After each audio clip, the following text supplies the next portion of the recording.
Good afternoon. Good afternoon, everyone. It's good to see everyone today. This is the public hearing and public meeting of the Committee of the Whole regarding resolutions 240075, 240078, 240079, 240029, 240038, and 240129. I want to thank everyone for being here today. Mr. Christmas, will you please call a roll to take attendance? Councilman Squilla. Council Lady Gaudier. Councilman Jones. Councilman Young.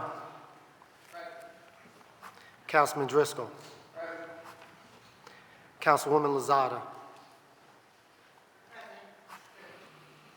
Councilwoman Bass. Councilman Phillips. Councilman O'Neill. Councilwoman Gilmore Richardson. Councilman Thomas. Councilman Harity. Council Lady Ahmad. Council Lady Landau. Council Lady Brooks. Councilman O'Rourke. Council President Johnson. Present. A quorum of members are present, Councilman, and Council Lady Gaudier is now present. Thank you. A quorum of this committee is present, and this hearing is now called to order. Mr. Christmas, will you please read the title of the resolutions? Resolution 240075, appointing Paul Levy to the Board of Directors of the Center City District, and Resolution 240078, appointing Louis Tice to the Board of Directors for the Old City Special Services District, and Resolution 240079, appointing Elizabeth Woods to the Board of Directors for the Old City Special Services District, and Resolution 240029, confirming the appointment of Adam Gear as the Chief Public Safety Director, and Resolution 240038, confirming the appointment of Renee Garcia Esquire as the City Solicitor, and Resolution 240129, reappointing James Arrows to the position of Chief Assessment Officer of the Office of Property Assessment. This resolution is being held at the request of the administration. Thank you, Mr. Christmas. Will you please call the first witness to testify on resolution number 240075? Mr. Paul Levy. Good afternoon, Mr. Paul Levy. Can you please state your name for the record? And please proceed with your testimony. And I have extra copies of it unless you have it. Okay. Right there. Thank you very much.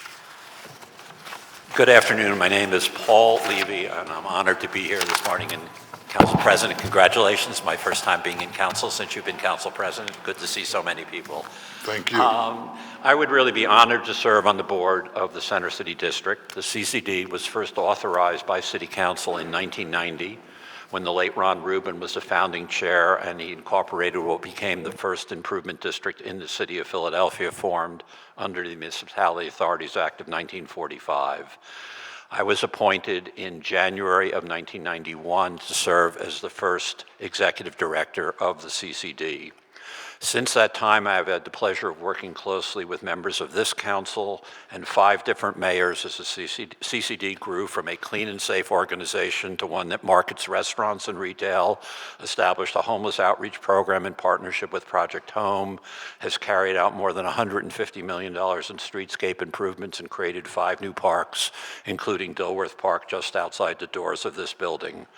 During this same period of time, you have supported the creation of more than a dozen other improvement districts serving diverse neighborhoods throughout the city. After 33 years of serving in the role of CEO of the CCD, I was pleased to hand off the leadership of the organization to Prima Gupta, who was appointed by the board to serve as the new CEO effective January 1, 2024.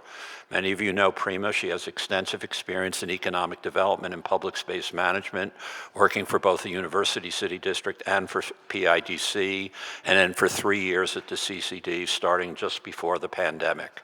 She has hit the ground running as an excellent new leader of the organization. The CCD board asked me if I'd be willing to consider serving in an advisory role, and I would please to do so as a new board member of the Center City District. Thank you very much for this opportunity. Thank you very much. Before I turn it over to my colleagues for questions, just from your perspective, and I know that this is an organization that's very near and dear to your heart, and we watch you work to revitalize Center City. In terms of the future of Center City and your role as serving as a board member of the Center City District, what's your perspective in terms of the obstacles and things that you believe that could be beneficial in us revitalizing the health of Center City, which you will contribute as a member of the City District? It's an excellent question. Having just come back from the West Coast and San Francisco, we're in much better shape than a lot of cities. Let me just start there. There are many cities that are having a much harder time recovering, and I think we are recovering as a city, one, because of the much greater diversity of our economy, healthcare and education, hospitality, the commercial office sector. Those cities with the greatest difficulty in recovery are heavily dependent on information technology, which is really what characterizes San Francisco. So one, the diversity of our economy obviously is a key point. I think we also have, this council approved in 1997 a 10-year tax abatement for the conversion of vacant office to residential. Most cities are trying to figure out how to do that. We converted more than 10 million square feet here in the last 25 years to residential. And I want to tell you a really key point that we've learned from a national study about recovery of downtowns before I talk about the rest of the city, is even in the city of San Francisco, which has the lowest recovery rate of the 26 largest cities, those people who live within 2 to 3 miles of their downtown office are back at 94%. Those who live 10 miles away are back at 40%. Our numbers here are about 95% for those people who live close by and about 50% for those who live 10 miles away. So the live-work downtowns that we have all been building has not only made good use of vacant real estate and converted that and animated downtowns, it has increased the return to work. And why I think that is so important, as you all know, is it's not just office building jobs. It's the janitor jobs, it's the security jobs, it's the building engineering jobs, it's the retail jobs, it's the transit jobs that come back. And so my takeaway, first of all, is that the recovery will be better and is better here. We're number 5 in the nation in terms of recovery. The cities that are recovered the most are cities like Nashville, which are almost entirely dependent on entertainment and sports. Those are convention center, those are important parts of our economy, but they're mostly low-wage jobs.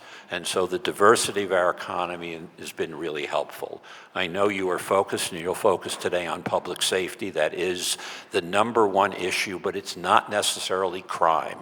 It's the perception that things are not safe. And when you ask people what they're concerned about, obviously dealing with a mentally ill or an aggressive addicted person is at the top of the list, but people are also concerned about the absence of other people on the street, the absence of visibility. So the more we bring people back as tourists, as visitors, but as workers, as students, the safer people will feel. And so clearly at the CCD in the last 2 years, we doubled the number of public safety people we've had on the street, uniformed, unarmed individuals.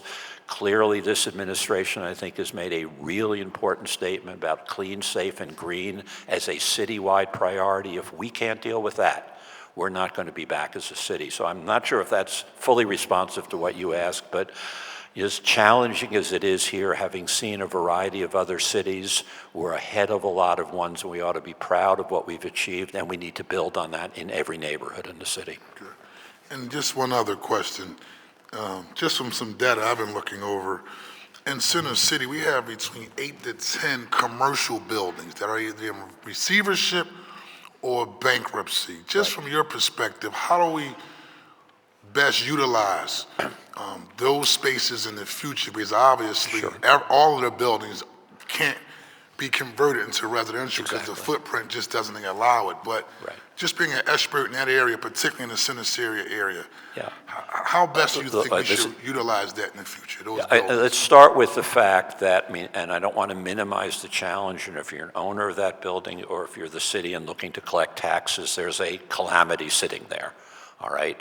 But the newspapers and the media tend only to report on the buildings in trouble. And the Class A office space, while challenged, is doing fairly well. So there's a whole inventory of older buildings. And we took, as I said, 10 million of them out of inventory, so there's a significant more we're probably going to have to convert. I think there are areas that are near our universities and research institutions where life sciences is going to be a major new user of those. So there is going to be some real estate that we don't have a clear future use for, and I don't particularly can predict where it will go. But if you look at the Class A office space, that's in much better shape than the really older buildings. And I think the particular challenge, which is compounding this right now, which is short term, is interest rates are incredibly high and still coming out of the pandemic, construction costs, supply chain costs. So we have a perfect storm. And again, having lived through, we created the Center City District in 1990 in a severe downturn.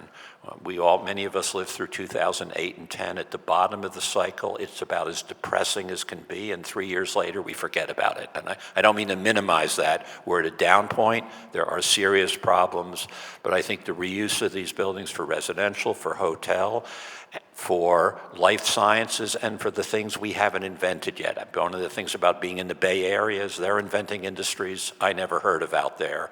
We need to be focused on what those are. I don't know yet, but I would be less pessimistic than some of the worst news I read, fully recognizing if you own one of those buildings, it's a very painful time. And one last question. Recent reports show that in Center City, particularly in the Rittenhouse Square area, we've seen a significant increase in residential growth and development. And what do you think were the key contributors to individuals actually moving downtown in that particular area? I'm not sure I fully understand the question.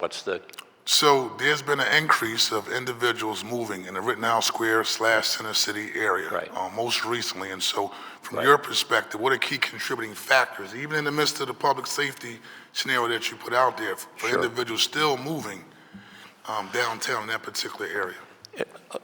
I think, look, in every neighborhood in which we have great quality amenities, great parks, or great schools, people will want to live there. The advantage of Center City and University City is that's half of the jobs in the city. And so people want to live near their work. They don't want to commute that much, but they want to live near amenities.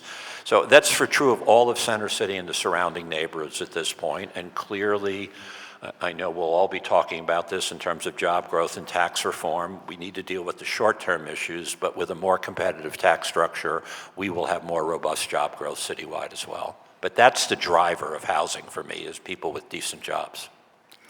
Thank you very much. The chair recognizes Councilman Curtis Jones. Thank you, Mr. President. Mr. Levy, and I call you Mr. Levy. We know each other too long for you to call me I that. call you Mr. Levy because you earned it. Right. And thank you for your service. Thank you. To our city. Right. Thank you for your commitment to want to do a second tour of duty by being on the board. And I know that doesn't pay at all, so thank you again. Well, my wife thinks I'm crazy, if you want to know that. Okay.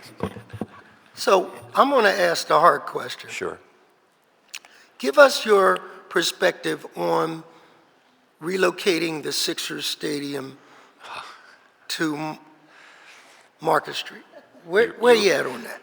Is that going to affect your judgment on whether I get appointed to the board or not? I'm going to ask a hard question. No. All right, clearly that is not my decision to make, that is your decision to make. Let me start there. We're all familiar with what may be the challenges. I'm trying to focus on both, okay? I think the opportunities are, and I just came back from the city of Sacramento. That's a city where more than half the employment is in state government, and they're not back, and the city is empty, except the arena is a driver of lots of downtown activity. And the more people are on the street, and Market East is a challenge street. right? So I'm less interested in the Sixers arena alone, but if it's going to go there, if you decide that it goes there, it's the residential, it's the retail, it's the hotels, it's sites like 8th and Market that have been vacant since 1977, or 13th and Market that's been vacant since '82 that could be a driver. I fully appreciate and understand the huge concerns that Chinatown has. And having just come back from visiting San Francisco, Chinatown was threatened in the 70s and 80s by this expansion of their financial district. They imposed height controls and historic preservation. And they have probably the second largest Chinatown in North America because controls were put in place to protect the place from the encroachment of high-density commercial. So I see those as potential tools. Clearly, SEPTA's ridership is back at 55 to 60%. I see the advantage of putting an arena on top of the regional rail system as a way of getting new riders, but I fully appreciate the concerns of surrounding neighborhoods, of traffic congestion, we are able to accommodate 25 to 30,000 people easily at the convention center, at the flower show, but they come throughout the whole day. Games are peak arrival and peak departure. So I wouldn't put an arena downtown unless I had a very strong public transit plan, unless I had a really strong transportation management plan. It's not a one and done decision, either put it there or don't put it there. It's if you put it there, you need to think about the redevelopment of the entire area. You need to think about transit. I would love to brand any new building there as the gateway to transit, not hide it. Do people remember what the old Amtrak station looked like in New York City before the new one? This is an opportunity to get a gateway to transit. I think we could have a gateway to Chinatown on Market Street. So I see the concerns. I understand the disadvantages. I see huge advantages. And again, what I would want to contribute to the thinking is don't just think about yes or no on the arena. If yes, what are all the other things needed to do? And if no, what's the plan for Market East, which is lagging? Good point. Okay? My only other question is you were a part of a strategy for nonviolent crimes, alternatives to incarceration, called community courts. Right. And what impact did that have on Center City quality of life? Right. And would you recommend us? Yes, yes, and Pursuing yes, it yes. again. I mean, just to be clear for those of you who are not here, because it operated for about 12 years, and it was much more than Center City. It served almost a third of the city of Philadelphia. And what it was an alternative to incarceration. People who were picked up for a whole range of crimes could choose to plead not guilty and go the traditional system. But the overwhelming number of people who were dealing with drug addiction, mental health problems, or just repeat offenders could plead guilty, but be sentenced to drug and alcohol treatment, get access to job training, get access to mental health services. We and many organizations provided work sites for temporary work. It got us out of the either-or choice. It's not criminal justice or social services. It's how you blend those together. And so during the time it operated, we had a dramatic reduction in quality of life crimes.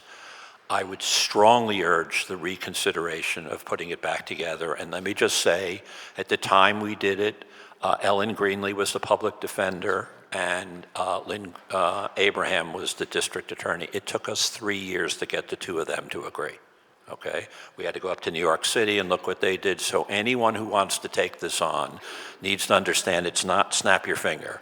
There's a lot of coalition building, a lot of overcoming of very different points of view, but that's frankly one of the things I would more than prepare to work on, because I absolutely think we need to restore it, not only for Center City, and as I said, it was a third of the city. It is exactly the tool of today, not pure criminal justice, not pure social services, but the integration of those with job training and treating people in trouble as full human beings, not just punishment, but services, et cetera. So please do consider bringing it back. Thank you, Mr. President. Thank you very much. The chair recognizes in attendance Councilmember Isaiah Thomas and Councilwoman Nina Ahmad. The chair recognizes Councilmember Jeffrey Young. Thank you, Council President, and good afternoon, Mr. Levy. A follow-up question regarding the commercial real estate in Center City, the state of the commercial real estate here. So you mentioned our Class A is doing wonderful, you know, outside of, in comparison to some other cities, but it's more our Class B and C properties that are in distress. So what are some things the city can do to attract more, I guess, property owners, business owners to come to rehab those facilities into, you know, a better commercial space, a better use, and what are some of those? You mentioned, you know, you were on the West Coast, and you may not know what those uses are, but can you give us some examples of industries you think that we should be trying to attract here to those Class B and C office spaces? Yeah, I don't want to do that superficially, and that would take a lot more time, but we know, for example, that older buildings, so long as they are near either Thomas Jefferson, a Drexel, or a Penn, which have heavy research and medical capability, have life science potential. So clearly understanding, and those are really a broad range of very diverse jobs. So one, you need to think geographically about the other uses. Clearly, the closer you are to the convention center, the more potential it is for hotel. You know, the 10-year abatement for conversion is in place. People always confuse the changes that were legislated downward for new construction. The full 10-year abatement is in place. Does that need to be combined with some maybe other additional state incentives or federal ones, given where interest rates are? That would require more study. It may be we need slightly more powerful tools. Again, I don't want to offer that as an opinion without looking at the numbers. But the more we can put those jobs back, those buildings back to use, it's more construction jobs. And again, I always like to emphasize that any office building is not just high wage and mid-wage jobs. It's entry-level jobs, it's janitorial jobs, it's security jobs. So it's how we think about this real estate, not just from the owner's point of view, and they have serious challenges. It's what's the economic development potential. So again, I don't want to be superficial. I think we need to look almost building by building. Okay. I was just talking with Job about the ensemble of buildings. He has an old city. Those need to be looked at uniquely in that setting, given the location of the hospitality industry. But we need the focus of our Commerce Department, of PIDC, and this council to think strategically about that. Thank you. A couple more questions. Can you talk to us about the diversity of the board and executive leadership at Center City District and its staff, but excluding those that are contractor workers? I missed the first part. I'm sorry. I didn't. So can you talk to us about, I guess, the makeup, the board compensation of okay, CCD, the demographics of the board, Sure. the staff at CCD? Okay, absolutely. Yeah, starting with the board is approximately a third African American, a third women, and a third Caucasian men at this point. That's the sort of breakup of the board. From a staffing level, I mean, our sidewalk cleaning program is all the cleaners are represented by SEIU. That's largely a minority workforce. Our community service representatives are uniformed, unarmed individuals, also unionized workforce, or a very balanced mix of African American, Hispanic, Asian, and Caucasian workers. Professional staff, I don't have those numbers in my head, but it has grown steadily more diverse, and with my replacement as CEO with Prima, we're doing a whole lot better on that front now too.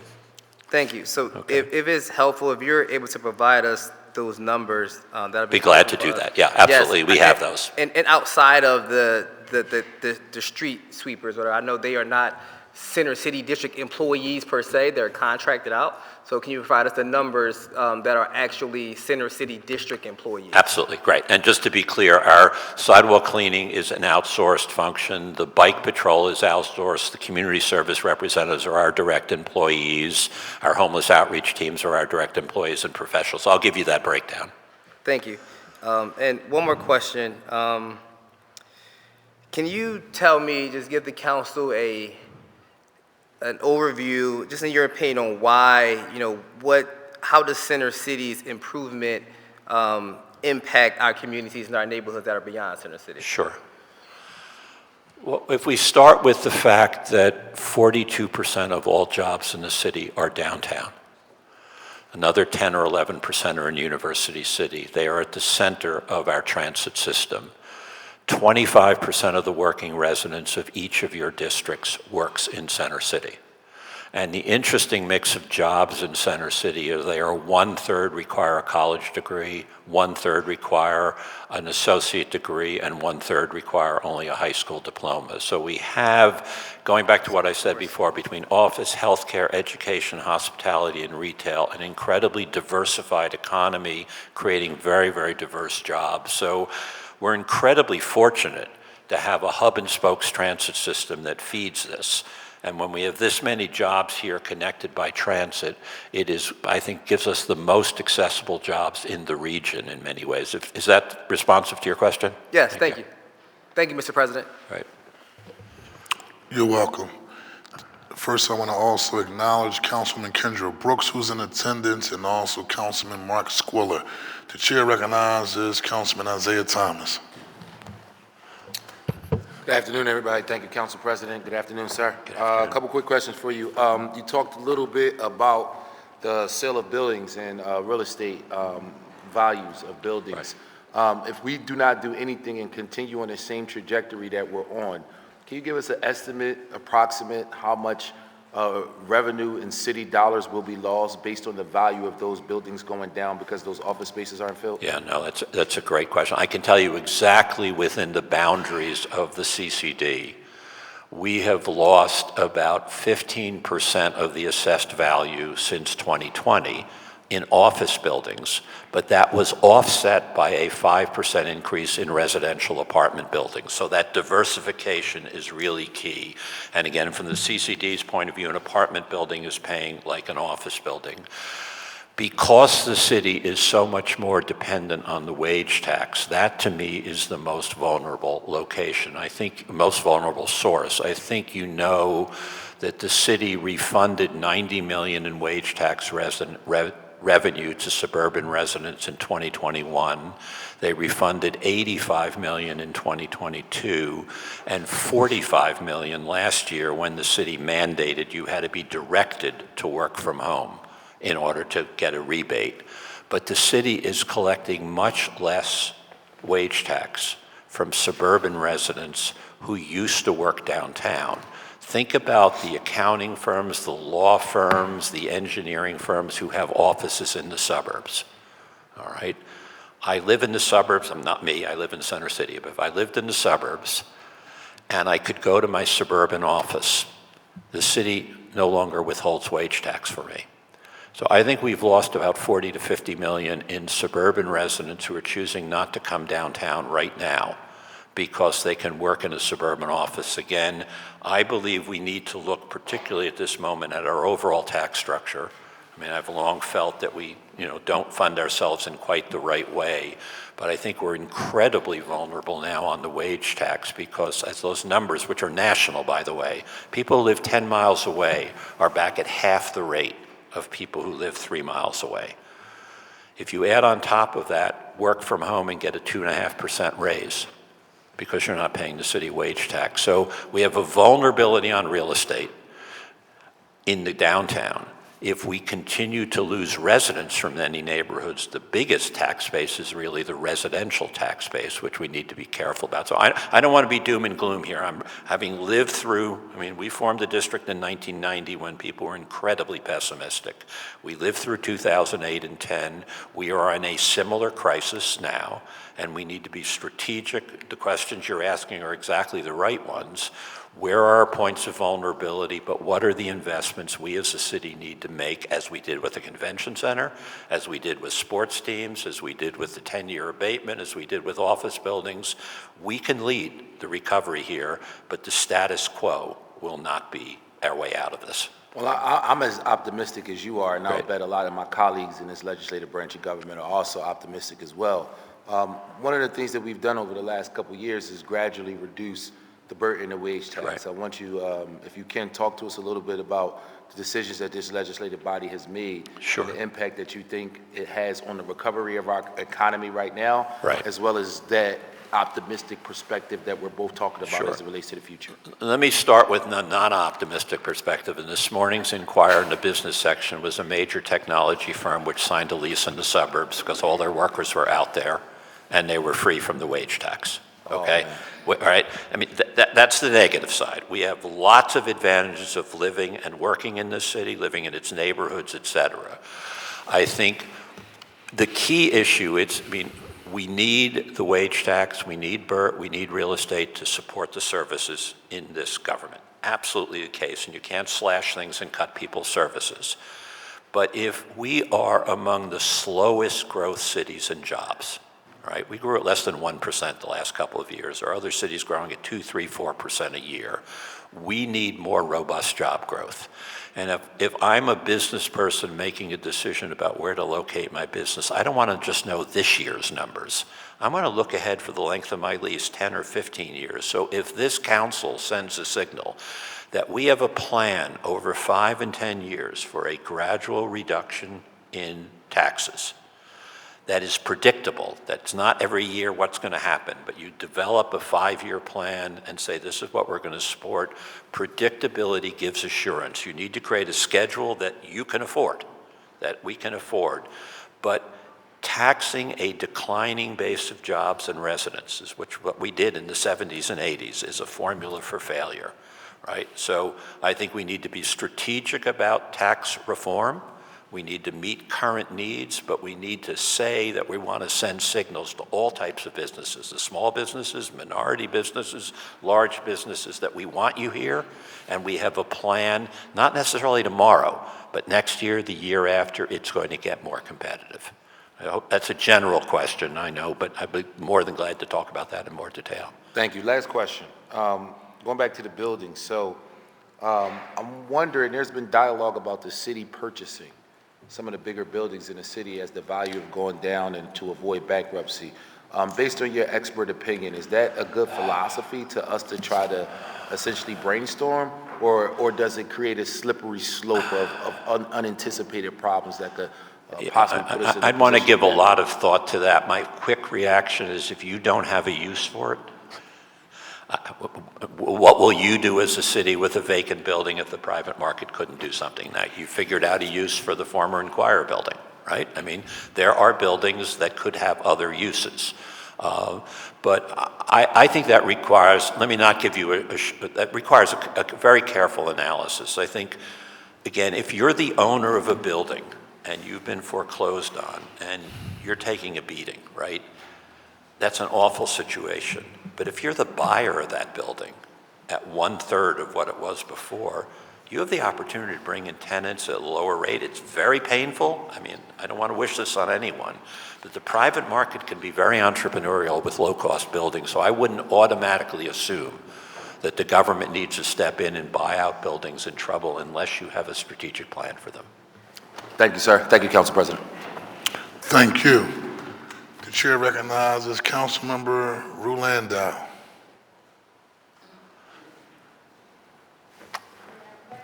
Yeah, I had a question. The chair recognizes Councilman Jamie Gaudier. But excuse me, audio visual, she is on the screen. Did you touch your button? Okay. Okay. The chair now recognizes Councilwoman Catherine Gilmore Richardson. Well, wait, I did, wait, did you not mean to? No, not at all. You on there? Yeah, But she was here before you, so you here. you recognize it, yeah. It's okay. Councilwoman Catherine Gilmore Richardson. Okay. Thank you, Council I'm not very President. smart. I will acquiesce to Councilmember Gaudier, if Councilman you don't mind. Jamie Gaudier. Thank you, Council President. You're welcome. How are you doing, Mr. Levy? Good to see you. Good to see you here. Since we're on this topic Sure. of the tax structure, I just wanted to ask you a question. I understand the argument for reducing the city's reliance on the wage tax. Right. But in your opinion, as we continue to reduce the wage tax and the BERT tax, what do we replace that Sure. revenue with in the near term? And how do we replace it in a way that's more than speculative, I guess, and dependent on businesses that might come if they catch our signals? Yeah, that's a great question. And let me be very clear, having spent the last 33 years running an assessment district, we can't deliver services unless we have tax revenue. So I fully appreciate and identify with that question. You can't wish away taxes and then pretend services will come. I want to be clear about that. We are very unique among American cities in being as dependent on a wage tax as we are. Okay. Most cities, frankly, rely more on the real estate tax, and it's not that they charge more in real estate tax, they have a more robust job base. Okay. So my big picture is that because we've relied so much on wage and business taxes, we have driven down the demand for businesses to be here and lowered the real estate tax base of the city, which obviously supports the schools as well as city government. So I am not saying raise real estate taxes. That's why I think it's got to be strategic. It's if you have a more competitive tax structure, right? And by the way, our real estate taxes are cheaper than in the suburbs, right? Okay. But our cost of doing business between wage and BERT and several other taxes are much higher. So we give ourselves a competitive disadvantage to support very needed services. So to me, it's long-term when you drive down the dependence on wage and BERT. You increase the tax base of the city without actually raising taxes. And I have had that experience. The CCD has never raised its rates in 33 years.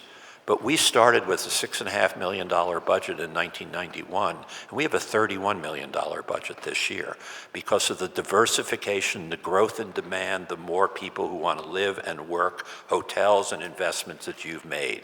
So again, it's not snap your fingers and solve the problem. It's have a strategic plan. But there's only one city is reliant on the wage taxes, Philadelphia, and that's Detroit. And Okay. Detroit doesn't have a very strong job base either. So I think, again, we need those revenues today, but we need to diversify and expand other revenue sources. And I think the real estate tax, not raising my real estate taxes as a resident or yours, but having more businesses want to be here, generating more demand for commercial and industrial real estate, I think is the long-term strategy. Okay. Thank you. Okay.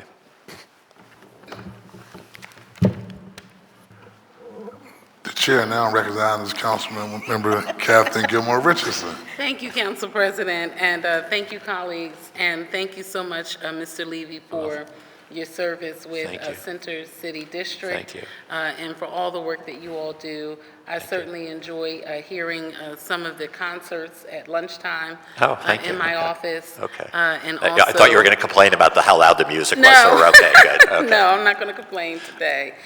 And all of the Center City SIPS programs that I think have been very popular, as well as Restaurant Week and all the things that you all Thank do in Center City District. I wanted to go back to one thing you talked about relative to the slow rate of job growth in the city of Philadelphia. Right. If you could talk about specifically in your area in Center City, the type of jobs that have grown, Right. even if it's been slow. Have they been low-wage positions? Are they middle-market jobs? Are they high-end? What's the trends there? Look, I think we all went through the awful experience of 2020 and 2021. We are back at a higher level of jobs in 2024 than we had in 2019. So the good news is we went way down and we came back up again. So let's say we're in recovery. But if you drew that line, there are many cities where that line goes much faster upward. So that's my bigger picture. I think we've been fortunate until this particular period in which we've grown all of the above, which is when you grow high-wage office jobs, you also, as I said, drive support jobs within those buildings. You drive jobs for the transit workers, for the janitors, the security guards, the building engineers. You drive retail demand. Those tend to be lower-level jobs. Obviously, the hospitality industry, that's been great investment this city has made in the convention center and tourism marketing. And those are very diverse jobs. So again, I go back to those numbers. In the downtown, it's 1/3, 1/3, 1/3. 1/3 requires a college degree, 1/3 requires an associate degree, 1/3 requires only a high school diploma. We've done well in all those, but we've not done fast enough growth in all of those areas. Okay, so we've done well, but the speed is what's lagging, right? The Yeah, speed of the growth. exactly. I mean, Okay. the diversity of jobs we've done well at. And we have lots of good programs to engage people and train people for those. It's the rate of growth, it's the speed of growth, which we need to do much better about if we're going to solve poverty in this city. Okay, great. And then my last question, since some of my colleagues already addressed some of the other questions I had, is relative to the contracts that you all have with Center City District, recognizing that your budget has grown sizably over the Right. years, even since I've been here.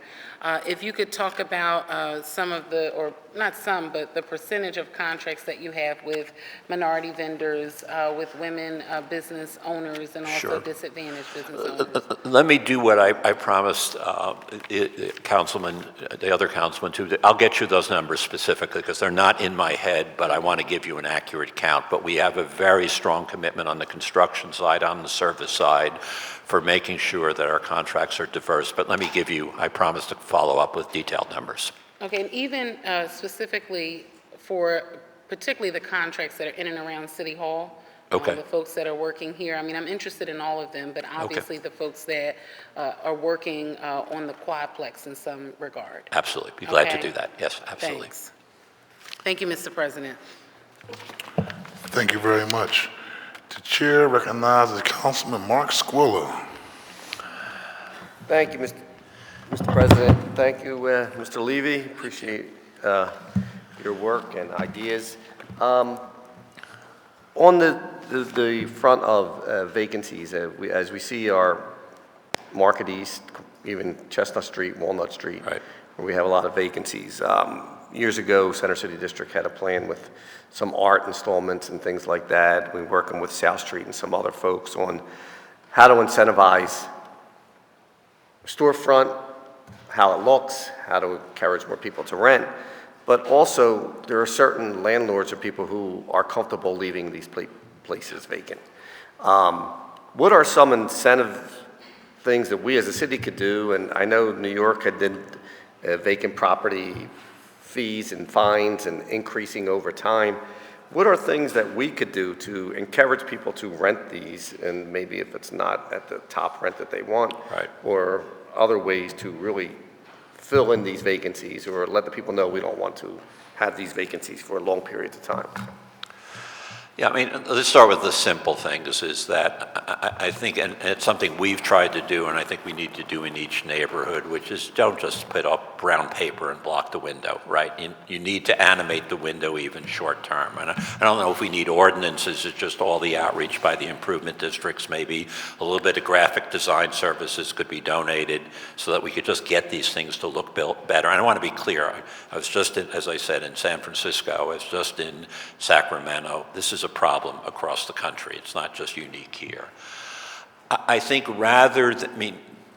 I think what we probably can do is there's a lot of people in the real estate brokerage community. I think a couple of simple public forums for some of the commercial corridors about who's in the market, what are rents. You know, if you're still holding on to whatever that number was, I want $40 a square foot when the market's 12. Nobody likes, it's like you don't want to lose value in your building, but as a strategy, I think we need some good information coming to owners about where the market is, who the tenants are in the market. We're not going to mandate people rent to somebody, but giving them good information, and we're more than glad to help with that in that process as well. Just put in the minds of those owners, here are some of the options that you have. Now, there are clearly types of businesses that you and I would be glad to prohibit from happening in a lot of these areas, and that's another tool. But I think we need to give people information. We don't have that many incentives for retail, but we may need to look at that in some neighborhoods as well. How about as far as certain landlords that own a lot of properties that have no interest in Yeah. Is there any options that we have? I mean, clearly making sure that they're current on their permits, on their regulations, and their taxes is the leverage you do have. And we all get frustrated, and some of them are truly in trouble, and I don't want to beat up on them because it's a difficult time. But some owners are less than responsible owners, and I think in city government you have some of that information that becomes leverage. Yeah, it's just hard. We don't want to throw the baby out with the bathwater and, Right, hurt exactly. the people who really want to try to help, but in Right. the other You don't want to side- create an environment where business says, I'm not coming to Philadelphia because they just beat the hell out of me, right? On Right. the other hand, there are people who are irresponsible with property. I've seen it for years. Yeah, and I think we need to wrap our heads around it and come up with some, whether it's working with commerce, and I know we have storefront improvement programs. I know we have other programs, and maybe it could be for a vacant property program. Maybe we work through commerce to get a grant out if the people are interested, and we Absolutely. could help market that. I mean, this is the time to be creative. I mean, I was just, one of the people who I worked with out in this, I was on a ULI technical assistance panel, was the former mayor of Pittsburgh, Tom Murphy. And Tom, if those who remember him, he basically said, look, when we took over with declining steel mills, we said, let's take 10% of our operating budget, and instead of spending on operations, spend it on strategic investments for the future. We're at that moment. This is a crisis moment for this and all cities. We need to reimagine our commercial corridors. We need to imagine many business areas. We need good intelligence, but we need some strategic investments here in industries that will grow. That's not easy, but we have a new administration committed to that. I think that's the strategy now. It's not necessarily to be punitive. It's to be strategic about how we can grow this economy again. And last but not least, and I know we could have meetings and discuss it, but 2026 is coming soon, and we're not going to wait for new developments and things like that to happen. As we market our city and look to encourage folks to, people who live here, to enjoy all the activities that are going to be coming throughout the city of Philadelphia, but also visitors, putting a plan together for East Market, our Center City areas, and even our neighborhoods, we need to start thinking about that. It's only a year away. I mean, So you know that's music to my. I just invite you all to go to 6th and Market today and walk west to City Hall and imagine you're a visitor from out of town, that's why I'm saying. right? I mean, what are we offering? What are we showing? Or pick any area which we know is a major tourist destination that's near commercial businesses in your districts. What's that walk? How do we improve that walk? We can't solve the market, but we can clearly improve the cues, whether it's landscaping, the good signage and windows. It's not the huge expensive stuff, but it's seeing not through our own eyes, but through the eyes of somebody who's not from here. What signals are we sending them? These are easily done things, and obviously, I'm very focused on how we can do that in Market East, but I'm trying to help the folks down in Head House. How do we do that on South Street as well? Absolutely. Thank you. Thank you. The chair now recognizes Councilmember Nina Ahmad. Thank you, Council President. Good afternoon. Good afternoon. Nice to meet you, too. Nice Right. to see you in this setting. Right. I had a quick question. You mentioned some tools like tax abatements. What about TIFs? And can they be used effectively in I'm sorry, this tax incremental Oh, yes, financing? yes, absolutely. And also, if the value that is given ahead from the future, tax realization, can some of it be earmarked to do public investment, public infrastructure, rather than just to the developer? Exactly. That's music to my ears, that idea, because I think we've tended to use TIFs as a tool to assist individual development, and that is an important use. Most cities create districts where they make public area improvements, whether it's streetscape, landscaping, lighting. I am very interested in the work we're looking at for the next phase of the rail park and what I call a pay-as-you-go district, in which we're developing revenue to maintain the park, potentially developing revenue to support affordable housing. We need it as a tool for individual development, but there are cities that have done a much better job at spreading the benefits through TIFs. Now, there are cities that have abused it too. They've gone way too far and they've committed way too much money, so there's a middle ground. But in the absence, look, if you're as old as I am, you remember redevelopment money from the federal government. That's disappeared. Most cities have created tax increment financing districts to stimulate broader developments that the broader community benefits. I think that's exactly the right direction to go. I think there's an opportunity to do that if you're going to put an arena on Market East. I think a TIF district is a way to address Chinatown issues. It's a way to address other issues. I mean, any other major project, how do you capture that increment and get immediate benefits? Again, they can be abused, they can be overreached, but finding the middle ground. Love to talk to you more about it. Yeah, and so do you see your bid, BIDC, the city, sort of creating a transparent system where we can actually see where, the part that's set for the public investment piece going? Is Chicago one of those cities that has done Well, it Chicago is a properly? city that I think made very creative use and then probably went off the deep Too end a much, little bit, yeah. right? I mean, Yeah. but I admire tremendously. If you go to State Street in Chicago, which was essentially their Chestnut or Market Street, they Right. completely redid the street with tax increment financing and maintained it for a really long period of time and addressed many of the issues that we have today on East Market or East Chestnut. They used them very successfully in neighborhoods across the city. And then, after Mayor Daley was there forever, it got out of control, as I think is the criticism. I mean, in California, they completely shut down TIFs because they felt they went too far, but there are many cities. So my suggestion is to bring people in from the cities that made great strategic investments, as well as people who made mistakes, and kind of learn from the best and the worst and figure out how we use this as a tool. We need new redevelopment tools for all of our neighborhoods, as well as the downtown. That's one that's within our reach. It's state law, but we need to use it well. And because the city budget director's not sitting here, we're not taking his money. It's the public money. It's the same issue. It's how you make strategic investments and meet current needs as well. And a follow-up in terms of all these, this TIFs could be used for all these foreclosed buildings, all of those things, but could we also envision a fund set aside for this space where we're feeling so much of this foreclosure pressure, which is, sort of invested in by all entities, particularly our philanthropic and our nonprofit, which are the corporate nonprofits.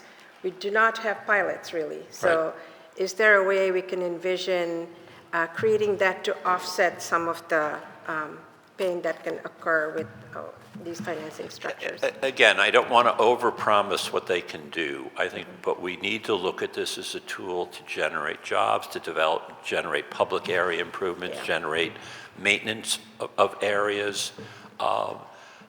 You don't want to just treat it as a city operating budget. Here's an entity that's short on money, let's get them TIF revenue. There needs to be a reason, job generation, animation, et cetera. But I think it's really worth, and again, with the new administration, strategically to look at this as a tool and learn from other cities. Thank you. Thank you. Thank you. The chair now recognizes Rue Landau. So, Not that I don't want to say thank you for all Thank of your you. work in Okay, this, thank but we're having a malfunction. Okay, some spirit somewhere wants you to participate, but thank you, Nina. That's it at the moment. Are there any other witnesses to testify on resolution number 240075? Mr. Job Ickowitz? thank you very much. I appreciate Thank the you opportunity. very much, Mr. Levy.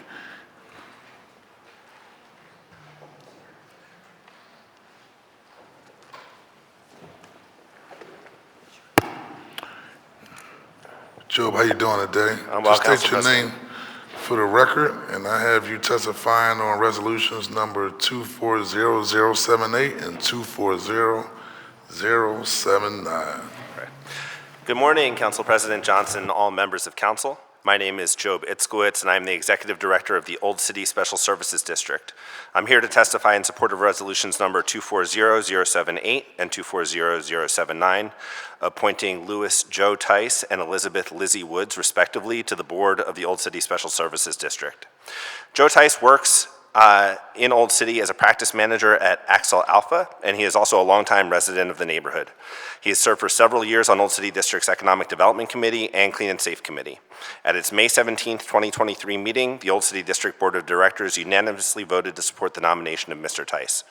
Lizzie Woods is the Senior Vice President, Strategic Planning and Real Estate Development at the Delaware River Waterfront Corporation. Ms. Woods has served for several years on the Old City Economic Development Committee. As one of our nearest organizational neighbors, DRWC has played an important role in the growth and appeal of Old City, most notably with the currently under construction I-95 Park Cap. DRWC has been an Old City District strategic partner for many years, participating in our Vision 2026 framework and related studies and plans. At its July 19, 2023 meeting, the Old City District Board of Directors unanimously voted to support the nomination of Ms. Woods. This concludes my testimony, and I'm happy to answer any questions you may have. Thank you. Any questions or comments from members of the committee? Okay, I'll take one small question on behalf of Rue Landau regarding streeteries. Regarding streeteries, you had led the movement during the pandemic, right, to help revitalize our neighborhood corridors, particularly in the Old City, around the concept of streeteries, and there's a renewed interest in this body led by Councilwoman Rue Landau to look at the process on how we streamline streeteries in the city of Philadelphia to make it more vibrant, to do business here in our city. Can you just briefly give us an update and your perspective on that particular process and the benefits of streeteries to our economy? Sure. Thanks, Council President, and thanks to Councilmember Landau. I haven't drafted my testimony yet for that hearing, but I intend to be back right here at this table. We actually founded the Philadelphia Bid Alliance in March of 2020, anticipating that we were going to have restaurants open at some point, and there would have to be a way to serve customers without them being inside the rooms, inside the dining areas. And we looked at 4 solutions. One was allow tables and chairs outside. We live in a city. Just let someone set up cafe tables and seats right in front of their business because of the emergency at the adjoining business, and then also in the street. And Old City, in fact, was the first neighborhood that had a street closure on 2nd Street between Market and Chestnut to allow for all of the restaurants to come out every weekend. Largely with the generosity of the Parkway Corporation, we had to shut down one of their lots every weekend for an entire year. And those allowed our restaurants to survive. Our restaurants would not have survived throughout that year and into 2021 without those streeteries. But what we learned is that people love them, right? Residents love them. The businesses obviously love them. We also had recommendations. So the Bid Alliance put out a 2023 policy agenda that spoke to this a bit. It has some recommendations. It's at philabidalliance.org. Happy to share it in advance of that hearing. But one of the ways to make it easier, I think, is to pre-approve some designs. There are a lot of national companies that manufacture them. There's no reason they have to be national. Shift Design in Philadelphia can build streeteries. Digsaw in Philadelphia can approve streeteries. And while I had hoped that would come out in the regulations, it is possible to put it into the legislation that says, here's 3 things. Here's the crash standard that you need. Here's the width you can have. Here's the depth you can have depending on the width of the parking lane. And I think it's just something that makes living in a city great, but clearly there's been a problem with the process where no one has returned back to building streeteries. So we had maybe a dozen in Old City. I don't think we have any right now. Thank you very much. The chair recognizes Councilwoman Catherine Gilmore Richardson. Thank you so much, Council President, and thank you, Joe, for your testimony. I just had a very quick question, something I actually saw on social media this morning, and I'm hoping that this particular business is in your service territory. But how do you all work to support businesses who have been impacted by vandalism? I saw something on social media regarding Cray Taste being vandalized, and so I just wanted to put that on the record to ensure that they're receiving appropriate services and assistance. Great, thanks. I'll check for that. I hadn't seen that yet. Okay. We do a few things. Our street cleaning crew, our ambassadors, are able to do basic graffiti removal with property owner permission. If we can't get that permission, we'll call it in a CLIP, and CLIP is really, everyone here knows how great CLIP is and how quickly they can come out to remove that. We've had a couple of issues with broken windows. Sometimes it's someone who has limited mental capacity. That's and what it was. It's not. So we actually, I'm not sure if any other neighborhoods have this. We have a daily foot patrol officer, Officer Al Macchione. He works the district Monday through Friday, 10 to 6. And so he'll come in and review tape. We have cameras in our office, so sometimes I'll find someone. If it's the same individual, he knows who that person is. And then when that happens, if their insurance isn't covering it, we'll refer them to the storefront improvement program, because there's no reason that that program can't be used to support some of the expenses related to some of the damage that may have been caused. Okay, well, thank you so much for the follow-up, but I just wanted to mention that because they are an important minority business in Old City, and I think they've been doing a wonderful job. So thank you very much. Great, thank you. Thank you. Are there any other questions or comments from members of the committee? Hearing none, are there any other witnesses to testify on resolution numbers 240078 and 240079? Council President. Does yours work? Can I just, oh, it is working now. Thank The you. chair recognizes Councilman Rue Landau. Just quickly, could you tell us the parameters of your district, the geographic parameters? Sure, we get this question all the time because the Old City Commercial District is not the same size as Old City. So the district boundaries are Front Street to the east, 6th Street to the west, Flores Street to the north. Flores Street is the street that runs right at the foot on the south side of the Ben Franklin Bridge. And the south side is Walnut Street, both sides, so Penn Mutual Towers and the buildings along there, and Dock Street to capture One Dock Street and the Marriott Old City. Thank you very much. Any other questions or comments from members of the committee? Hearing none, thank you very much, Joe, Great, for your thank you. testimony. Mr. Christmas, will you please call the first witness to testify on resolution number 240029? Renee Garcia, Acting City Solicitor.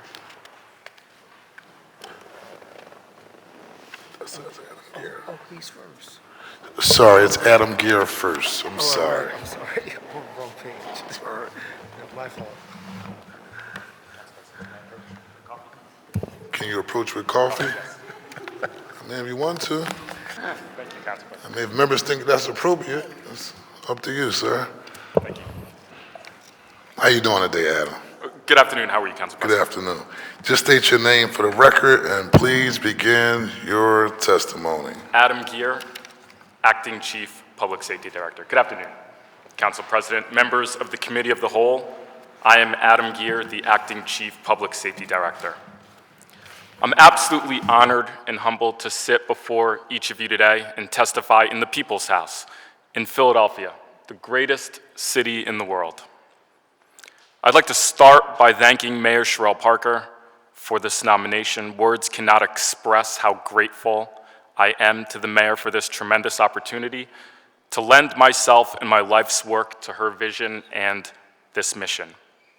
I'd also like to thank this legislative body for creating the Chief Public Safety Director position. It is my firm belief that the city will greatly benefit from an office whose sole mission is to coordinate resources which are often siloed. This includes bringing together departments ranging from police, L&I, streets, clean and green, to parks and rec, free library, and even procurement. Breaking down silos also means bringing in community partners and state and federal agencies. Under my leadership, we will do anything and everything to align all of these things and more in the name of public safety. Now, if I may indulge you, I'd like to tell you a bit about myself and how I ended up in this seat. My mother was born in Kingston, Jamaica, and moved to Baltimore when she was 16. Like many Jamaican mothers, my only acceptable career options were med school and law school. I had Mama's extra special study hall at home. And I remember her telling me that I would thank her one day as I sat under that table lamp doing her extra homework. Thank you, Mom. It was my mother's example as a nonprofit leader and her tireless and selfless dedication to individuals and families with developmental disabilities that has had its greatest influence on my character. My father was the first person in his family to go to college, attending Duke University. My grandfather was a janitor at Duke, and he would walk the halls of the school and tell people that his son would one day go to the institution. Our last name, Geer, derived from Durham slave owners, is memorialized today by a street name in the only cemetery in the area where slaves and my ancestors had land bestowed to them to bury their dead with dignity, all existing near my father's campus. After graduating from college myself at New York University and taking my mother up on career option number 2, I left the Big Apple for the city of brotherly love to attend Temple University Law School in 2004. My girlfriend at the time, who is now my wife and a lawyer in the city's prestigious law department, joined me shortly after to attend Penn Law, and I want to be very clear here, I went to the better law school. To you. To make a long story short, we fell head over heels for Philadelphia. The diversity, the people, the realness, the food, the sports. We, and now our 2 daughters, are proud Philadelphians. I started my legal career as an assistant district attorney for this city in 2007 and served with distinction under 4 different district attorneys. I held various leadership positions during my tenure and ended my career there as a homicide prosecutor, as well as the office's Director of Diversity, Equity, and Inclusion. I believe that my reputation as a prosecutor amongst my peers, the defense bar, the courts, the police, victims, witnesses, and defendants is one of fairness, toughness, and skill, and always in the search for truth and justice. Perhaps, though, my proudest achievement at the DAO came outside of trial work. For years and years, victims of intimate partner violence who were subpoenaed to court had to sit in the same seating area within arm's reach of their alleged abusers waiting for their cases to be heard. There was often intimidation or worse, and many victims would leave court before their cases were called. There was talk for years and years about dealing with this untenable situation. I convened the courts, the Defenders Association, and domestic violence prevention organizations to create a separate and secure waiting area for victims of these crimes, filled with outreach resources and personnel. I left the DA's office in April of 2021 to accept the position of Deputy Inspector General for Public Safety for this city. In that role, I began my work of engaging and coordinating public safety stakeholders to accomplish tangible results.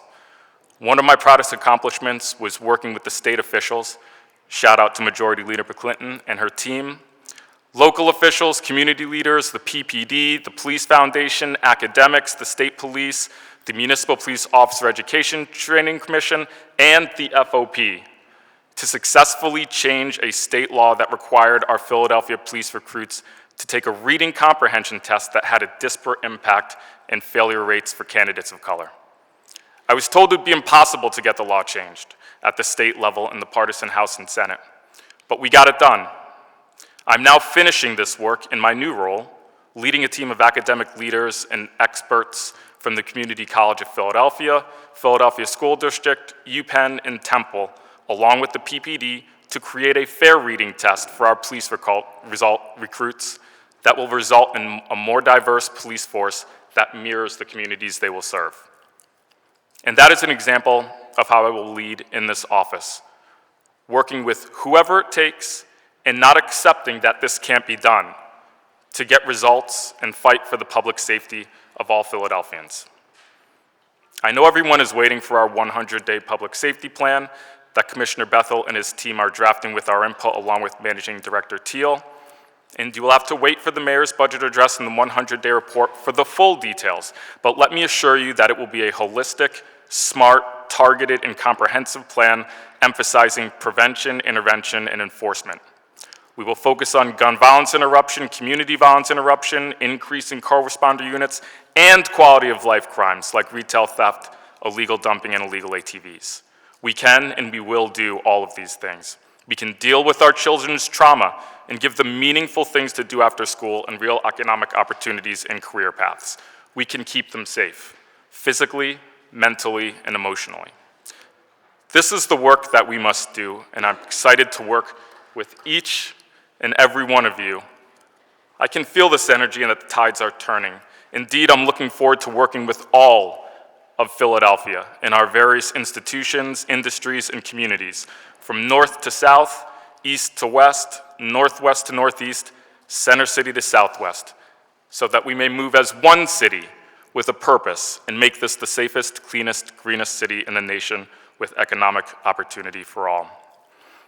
The weight of this position and its responsibilities are not lost on me, especially in the wake of these recent senseless and tragic shootings. I will tell you what I told the mayor the first time she interviewed me. I believe that my experience in my life, both personally and professionally, has prepared me for this moment to be sitting in front of you, offering my service. Thank you. I welcome any questions you may have.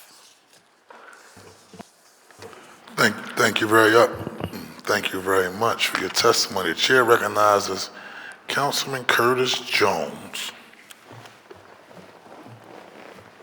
I was inspired by your comments and your testimony, and I share your optimism that we, even though it does not seem like it, are on a precipice of turning the corner on some of this. And here's why. Because I remember when people like Catherine Gilmore Richardson, Jimmy Gutierrez, you, Mr. President, felt in the last administration gun violence and public safety had not risen to a priority level. I truly believe that it really has today. Unfortunate because of what we're going through, but the good news is that we recognize it's a problem. So when we created your position, what we had realized when we went to other cities was that there was no you, which was the straw to stir the drink to make the silos blend so that people work together. We went, I think it might have been Westchester. No, it was Chester. Was it? Chester and other municipalities where everybody got along. Well, I mean, they didn't agree on every little thing, but they had a commitment from the rec department to work together. And they said, we're gonna not point at each other, but point at the problem. So when we were crafting that legislation, we had you in mind. So welcome to the party. Thank you. My questions are, we are working as we speak to take our blueprint for a better Philadelphia, safer Philadelphia, and break it down by department and give that to the departments to say, when they step before us for their budget, where are you at this level? Where are you at that level? One of the things that we charge you, and there was a section, and we pointed to you, and you'll get the letter. Even when the mishap happened at Macy's, where the young man was shoplifting, and he wound up killing a guard, there was something that came out of that through the cameras, through SEPTA, through the Philadelphia PD, they worked together. They actually worked together to apprehend that individual. We need to do more of that. And so give us a sense of how, like through CJAB or other places, your stirring of the drink will occur. Thank you, Councilmember. Absolutely, and I believe in the strength of this position. I believe in its mandate. I believe that it will have a very real effect on public safety and improving public safety. We are already seeing results of that. Aside from the work that I've been doing, and we've been working, outside of the convening that we've been doing and we've been convening, just the position itself, someone reached out to me from a law enforcement partner that was not necessarily fully in the mix. We brought them into the mix, and as a result of that, there's technology sharing, there's been regular meetings that have occurred, and these are meaningful technologies, by the way, that have and will have a direct impact, I think, on the safety of some of our communities, right? So not only is it just the fact that there's a focal point and for people to say, hey, if I have to bring up this issue, or if I've got this idea, or if there are these people convening, it's here, it's this very visible office. It's also that we have the mayor's mandate the direct mayor's backing, right? That power that she brings, which flows from her directly to me and outward. So I'm incredibly thrilled about the opportunities to bring people in and to organize and to coordinate so that we can get ourselves out of our silos and understand. And the mayor, I am a believer now, the mayor keeps saying this, one Philly. We are one Philly. We have to bring everyone in. That's what I feel right now, genuinely, about the city and where we're at, is that we can all pitch in on this mission. So I look forward to that. And joining CJAB, I think we have a meeting later this month. We in this body sometimes plant seeds, and it takes so long for the trees to grow and get the fruit from, but we show our patience session after session. One of those things is the crime lab that we work with the state, put up some city dollars, and we want to see that. We know justice will not occur unless you can process ballistics, unless you can determine if this gun is the same gun that was used in several crimes. So working with our state partners, do you have a strategy for that to make sure that they bring home the bacon that meets with us and works together with us? So it's not just the departments in the city, but at the federal and state level. You have a strategy for that as well? Absolutely. I think organizations like CJAB that you point out are great. Fortunately, because of my career here in Philadelphia and the fact that we have some amazing leaders who come from Philadelphia who go to state office, we have some amazing state relationships. The Senate Majority Leader, again, I'll mention that, and so many others. So we will be intentional about that. We'll also be intentional, by the way, about reaching out to our federal partners. In just the 2 months that I've been here, we have formed a pretty good relationship with the White House Office of Gun Violence Prevention. I think that that's going to lead to some support. And I'll leave it at that, but I think that's going to lead to some support. So we're going to be intentional about reaching out to all of our partners to assist us how we need them to be present for us. Finally, Mr. President, if we could recommend to our state partners that he be placed on the Pennsylvania Crime and Delinquency Board, that's about $83 million annually that comes from the feds to the state that could be useful with his insight as to what departments might be able to utilize those dollars. Thank you, Mr. President.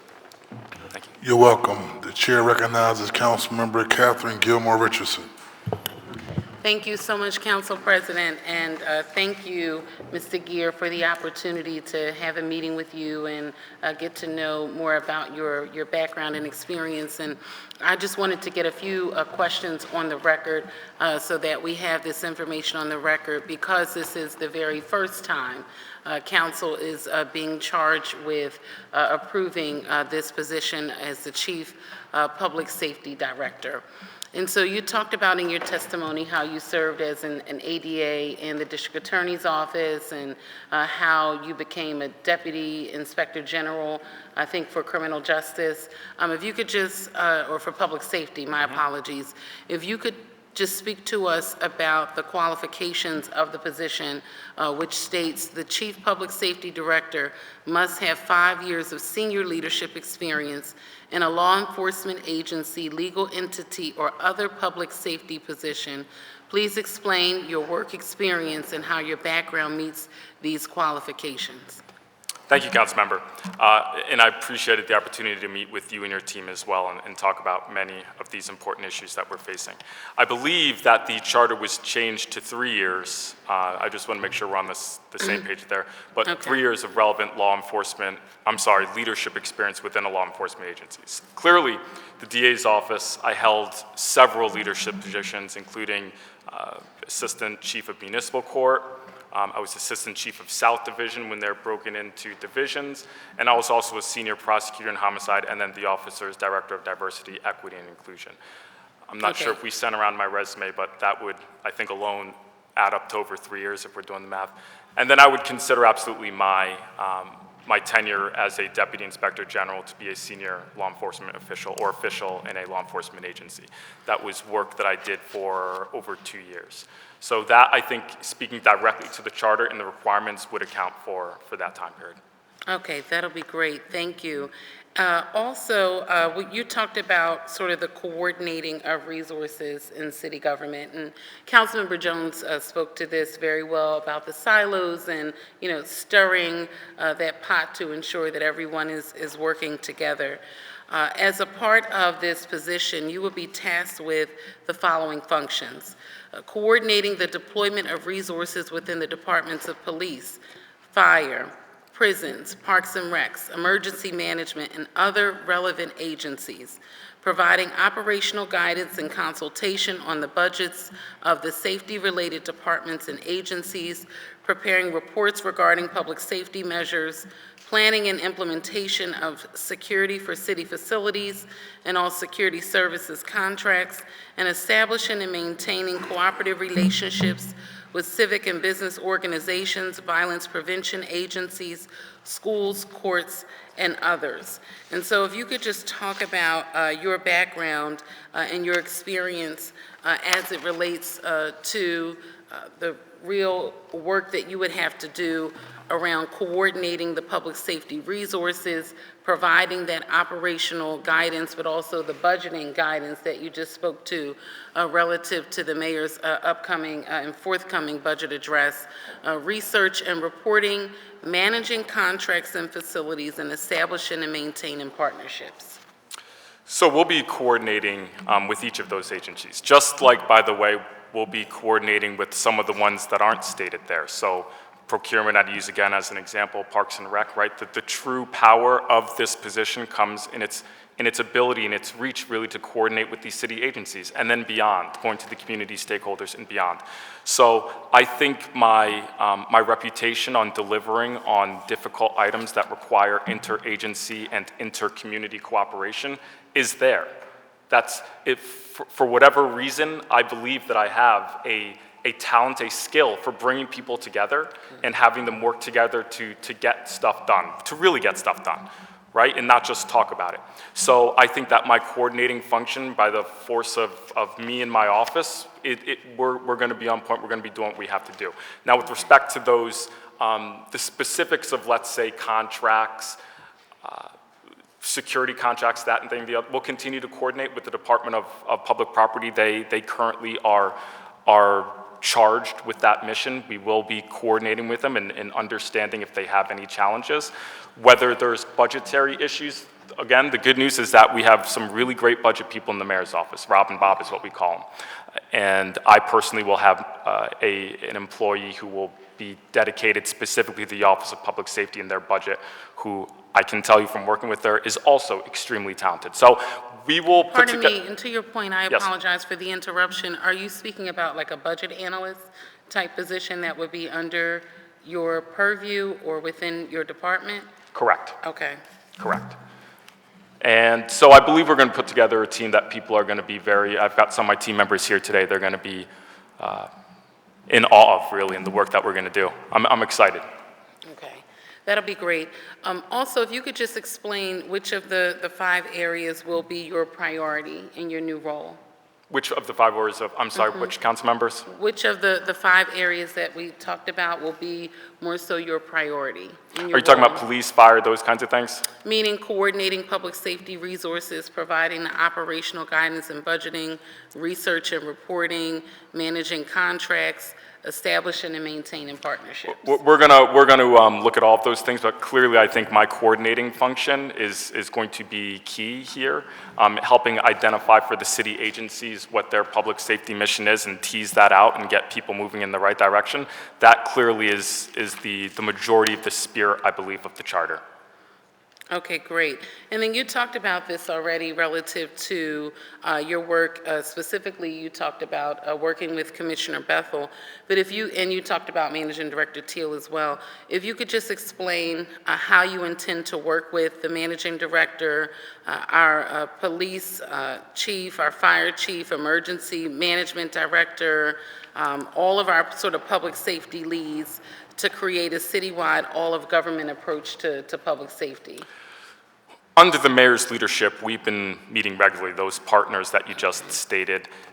We fortunately have an extremely good working relationship, particularly with the commissioner. The commissioner and I work very closely. Our communication is open and frequent. We understand what's at stake here. We are aligned in the mayor's vision, and we are on the same page. So we will continue to move as one and work together in the interest of the people of Philadelphia. Okay, great. And I apologize for the delay with my phone. I was trying to pull up here the resolution number 230115-A, wherein it states in Article 3, Chapter 3, under qualifications, this is 3-307, that the Chief Public Safety Director shall have 5 years of senior leadership experience in a law enforcement agency, legal entity, or other public safety position. That is from the amended bill. I just wanted to say that for the record. Thank you very much, Councilmember. Thank you. Furthermore, if you could just talk about how you intend to engage with city council members directly, the community, and also youth. Great question. For city council, and I think in each of our meetings I've expressed this, I would love to have a direct relationship. If you do not have my cell phone, please ask me after this hearing. I will give you my cell phone. I intend to be completely plugged in to city council and completely available to city council. And you can hold me to account for that if you find that not to be the case. You are incredible partners. We cannot do the work that we're going to do in the mayor's office without your work. And frankly, in my tour of meeting with many of you, we learned some things, we got some good ideas to take back. So that is the relationship that I intend to foster with each and every one of you. And then if you could speak to the community and youth in Thank you very much for this. I knew there was a second part there. Community is going to be huge. I would say that if we looked up my calendar right now, probably 75% of my meetings are with community groups. Right. And I'm just throwing that out there. But I'm meeting with community groups, anyone and everyone who will have a meeting with me. And I'm trying, sometimes we might disagree with some of their positions, but we're having these conversations in the same way that I've illustrated in my prior career with certain organizations that we met. I'll take a meeting with anyone, I'll meet with them, and we'll see if we can work together, or at least we're now communicating, right? And I know you, and you know me.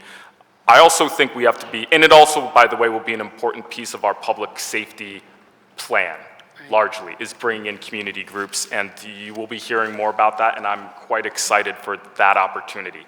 But that will be an important part of our strategy. With respect to the youth, we have to engage them. We're thinking about ways to engage them in a very meaningful way. And I'm not just talking about I'm talking about what are the youth saying? What are their needs? Really hearing from them, whether that's regular meetings, whether that's a committee, we haven't gotten there yet. But in order to understand our challenges, and I was just speaking to a community leader this morning about the disconnect between the youth and what sort of is going on in their mind and why they're doing some of the things they're doing. There is very clearly a disconnect, and we need to somehow tap into that and understand what it is if we're going to be serious about our work. And in particular, too, I think it's sort of the youth who, and I'll give you an example. We have the summer jobs program, right? And we advertise to a ton of young people, and we want everyone to have a summer work experience. Now, it's not typically the young people who are signing up to be a part of this experience that we're trying to get to. It's those who do not sign up, those who are living and operating in the shadows. That's the youth we need to get to, and that's the group that I'm talking about in particular, okay? And I just wanted to put that on the record.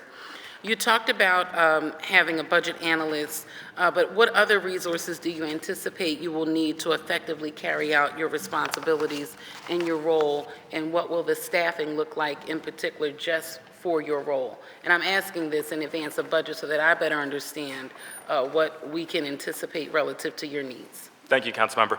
We have recently added a first deputy, Evangela Manos, who's in this room. Pardon me, a first deputy? A first deputy. Her name is Evangela Manos. She's back here, and I couldn't be prouder to have her on my team. I think her reputation is one of absolute excellence.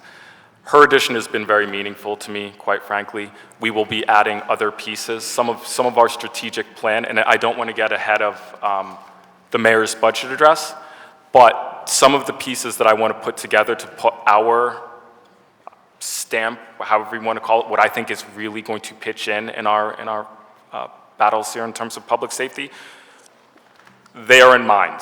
They do, I'm just going to let the cat out of the bag. They're community-oriented, right?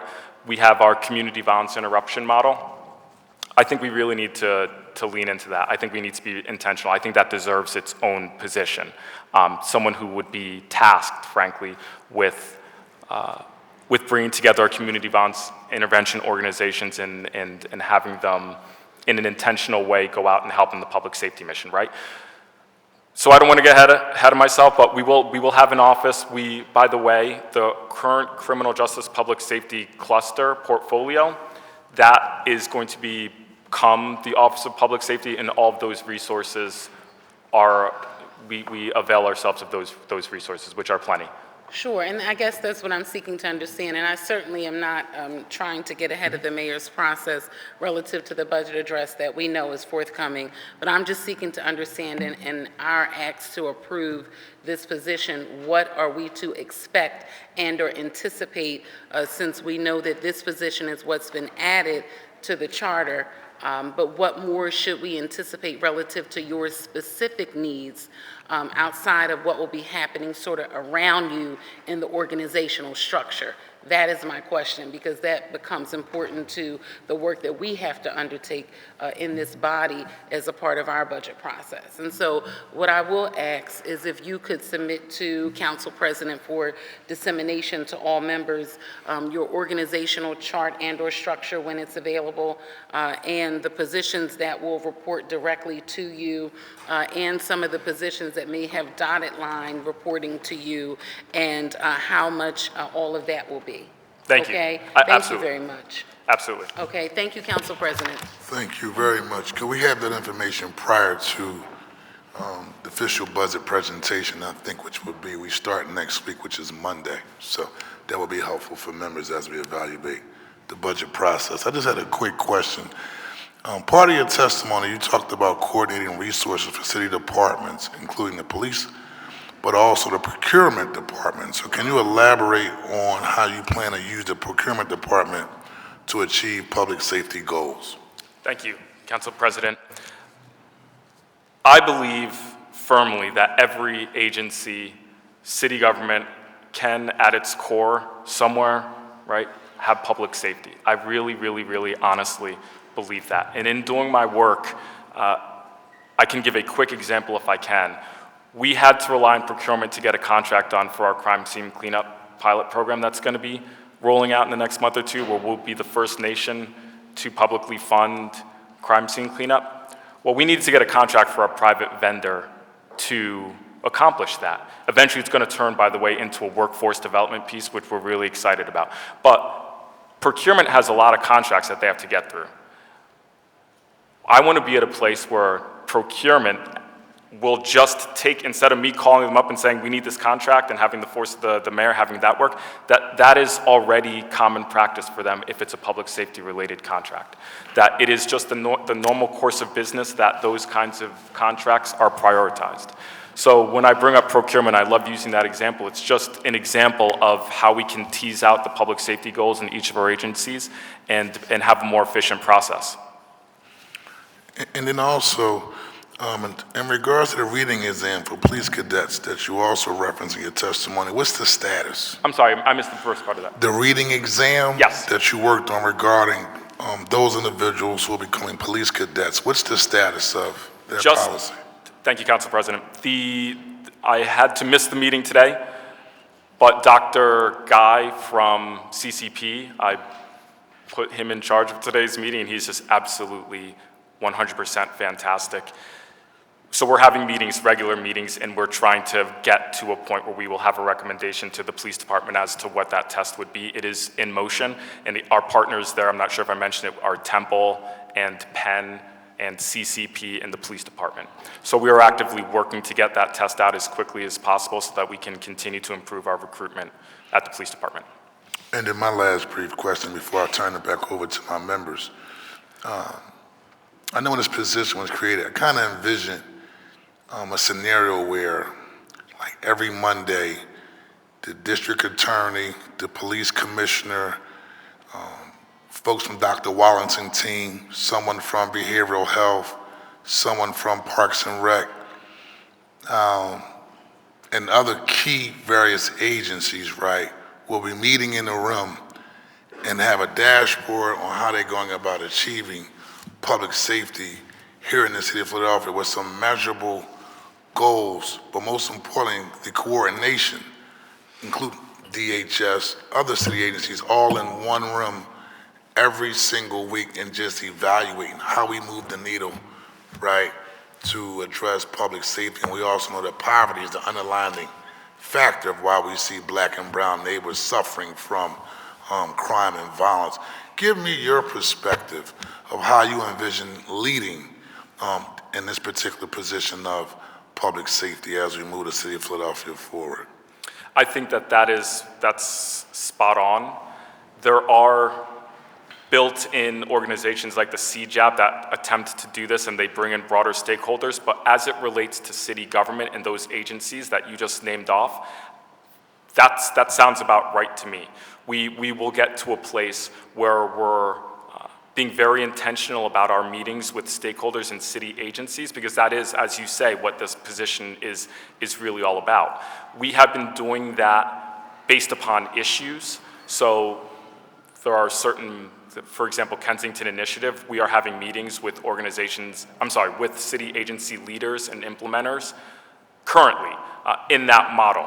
So we're doing it around issues now, and I think it would make a lot of sense to at some point stand up, as you say, a regular meeting where we're just touching base on a whole host of issues and not just issue-based. So I take that, I think that's a great point. Is your team a part of the strategy with the Kensington Caucus when they meet with the district attorney? I guess it's weekly or bi-weekly?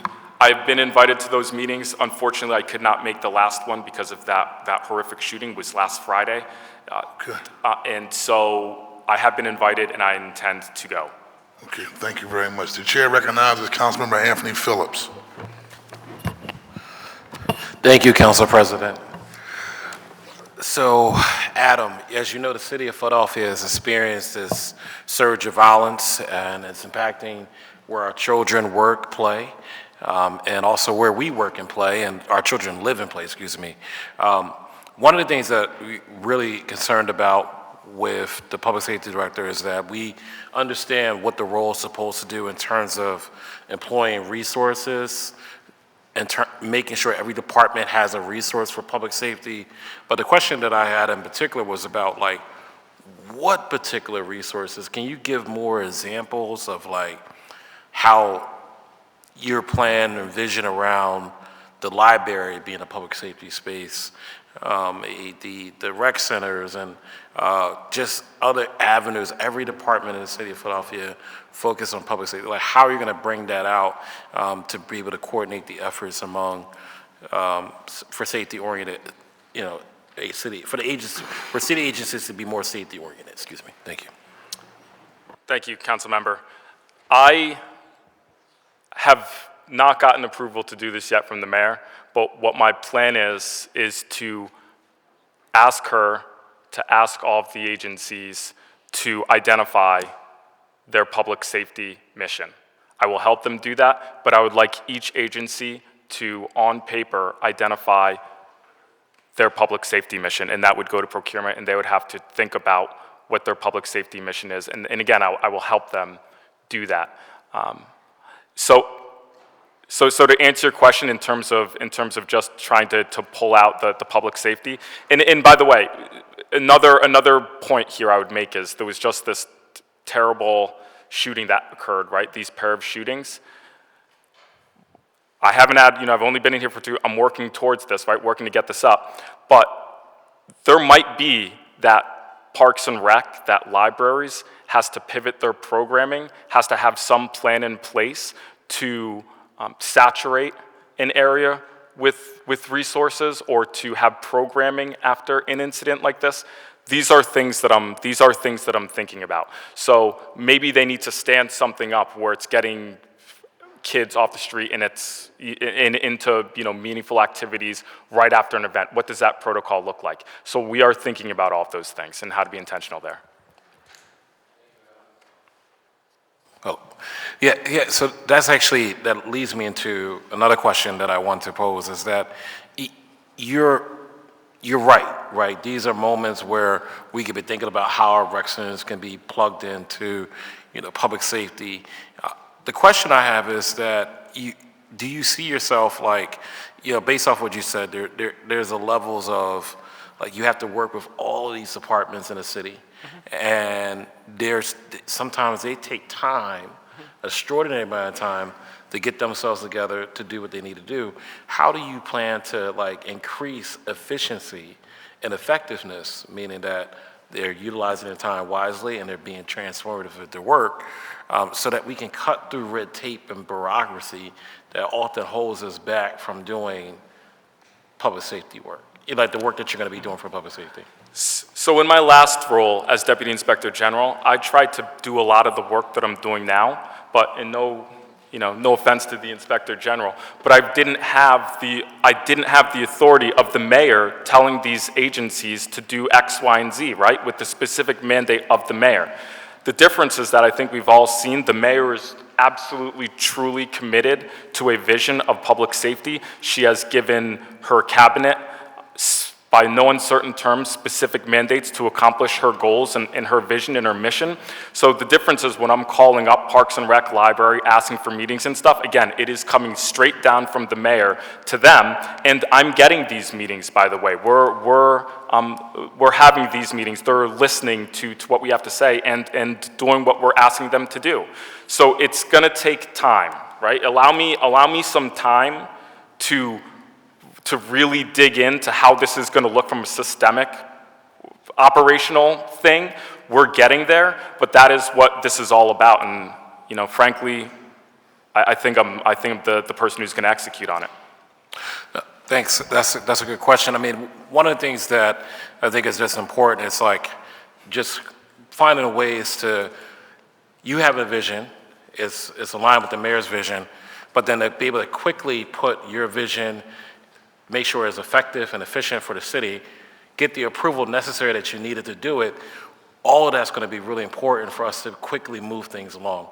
Because otherwise we're going to be more stagnant if there's a whole process that's actually more bureaucratic than anything, that doesn't allow us to get things done quickly and efficient for the city of Philadelphia. So I want to encourage you to think more, if you can, reflect on it when you get back to us, when you get more time, to think more about how you're going to increase that efficiency. But I do want to ask this question, which I think is really important. I love that Councilwoman Gilmore Richardson mentioned this.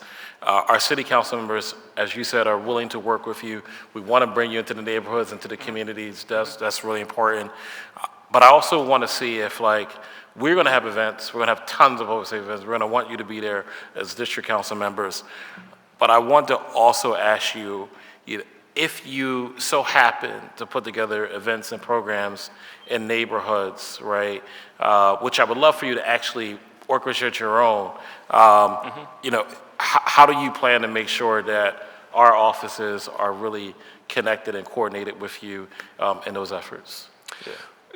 We have been, I think, very intentional, council member, about our contact with the council members. If we're going to be going out to those events, I agree with you very, very much that we want to have one of those things on the org chart. You'll see is a director of community engagement and partnerships. So that person, and that's outside of the mayor's community engagement team. We're going to be very, very, very intentional about that work. That person clearly will be tasked citywide and their team with making sure that these connections are there and meaningful, and that there's a flow back and forth, right? And that they truly are plugged into those things. That's going to be that person's job, and then it'll filter up to me and my leadership. So I hope that answers your question, but we're going to be intentional about that. It does. And my last question focuses on one of the biggest obstacles that we face in providing more community policing is the lack of human power.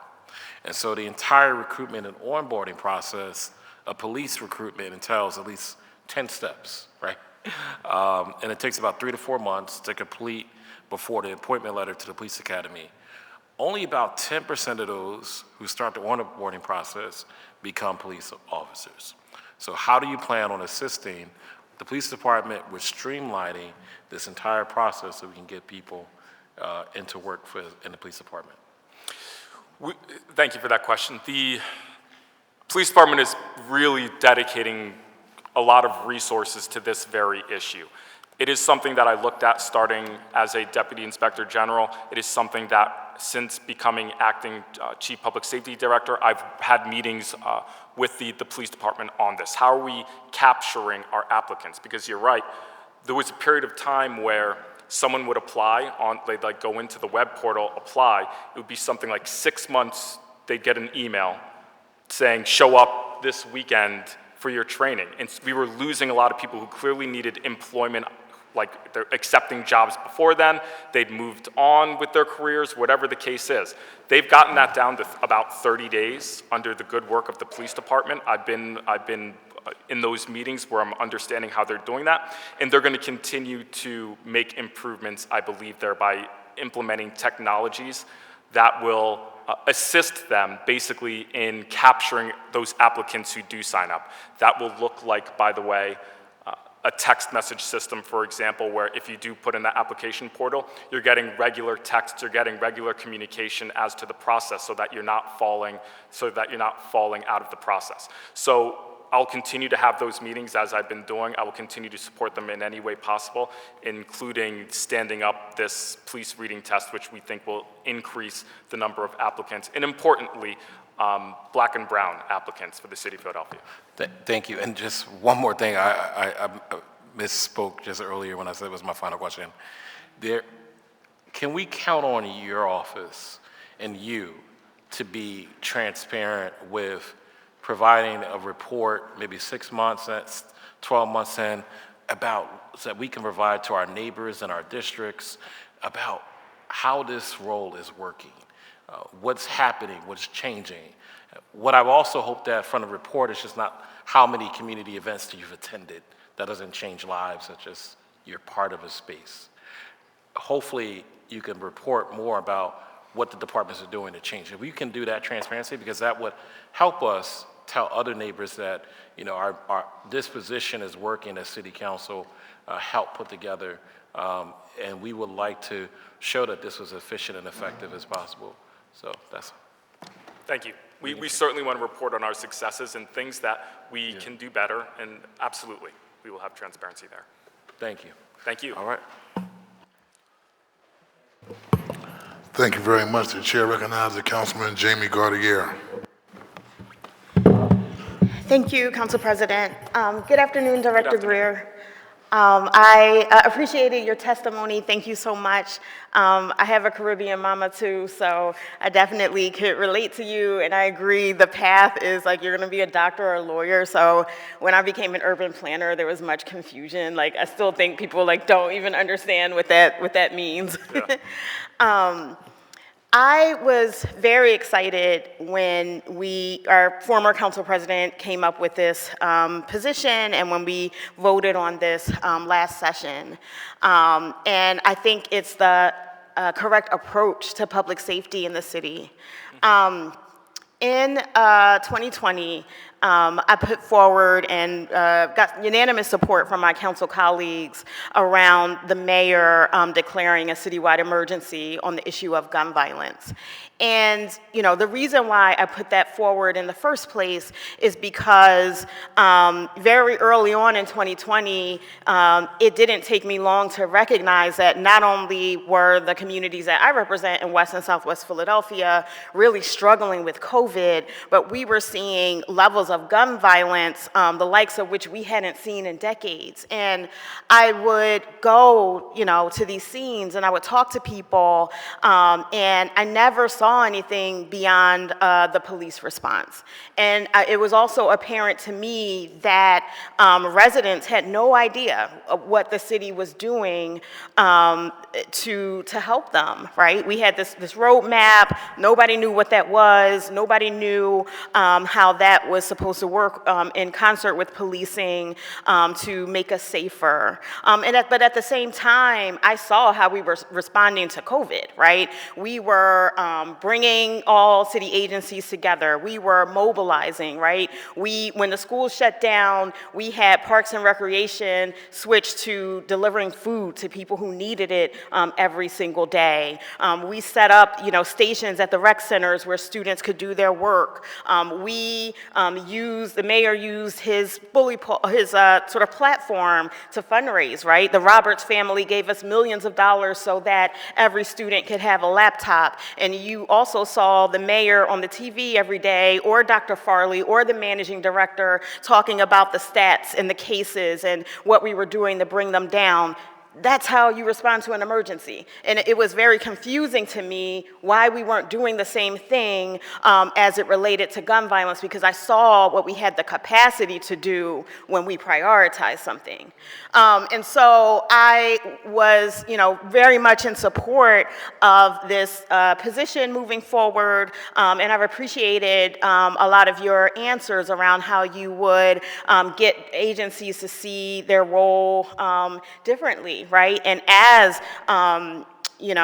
change agents as it relates to public safety, because there's no way we should be in the midst of a gun violence crisis that involves teens, but I have rec centers closed, or I'm fighting for pools to get open, or I'm fighting to get L&I to shut down properties that have turned into a hub for gun violence. When every agency realizes that, you don't have those type of problems. So I appreciate this role. But what I wanted to ask you was about accountability, to talk more about accountability. You're going to be charged in your position with bringing together people who have differing levels of experience than you, differing levels of seniority than you, people who, have the very important job of being in law enforcement and may see themselves as the experts on public safety. How will you go about accountability, and how will you go about keeping all of these important people focused on this sort of unified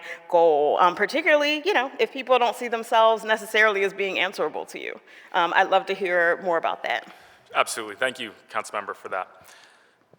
So, because of my prior career as an assistant district attorney, and frankly, the work that I was doing in the Inspector General's office, I was able to forge meaningful relationships, if we're talking about the police department, with many of the police leadership, if not all, so deputy commissioner level. And also, by the way, because of the trial work that I'd done, my my contacts from rank and file police officers on up through the system were many and meaningful. Also, because of my work, the courts, I have a tremendous amount of respect for the courts and the leadership. We all know each other, and I think they know what my reputation is. And I'm hoping that there are some people who would ask questions of the courts, from the police department, from rank and file on up, from these public safety partner agencies about Adam Geer and my reputation in the courtroom, and how I operate, and what I do and what I mean, and who I am, and my character. Because I think it's that which allows me to, in those rooms, move seamlessly and have the respect of my peers. And I think most people who encounter me for any bit of time understand that I'm serious business, right? I am who I am. And so I don't imagine that'll be a problem at all. In fact, I'm not sure that we'll get there, because I do think of myself as a leader. And often in these spaces, that is what happens. I become the leader that I am. So if there needs to be any kind of accountability check, I'm here for it, but leaders tend to only have to reserve that in instances where it's really needed. And I think we're going to have a good working relationship with those partners, and we'll be leading together to accomplish the mayor's vision. I guess I'll end on asking, beyond sort of the good relationships that you have created, do you feel that you have the authority necessary to demand accountability at times when people aren't going to like you, and that goodwill might not matter as much? Absolutely. This is 100%. This is serious business here. Public safety and people's lives are at stake. It demands no less than my full whatever it is that I have to do in order to accomplish these goals for the citizens of Philadelphia. We're going to do what we have to do. Thank you. Thank you. Thank you, Council President.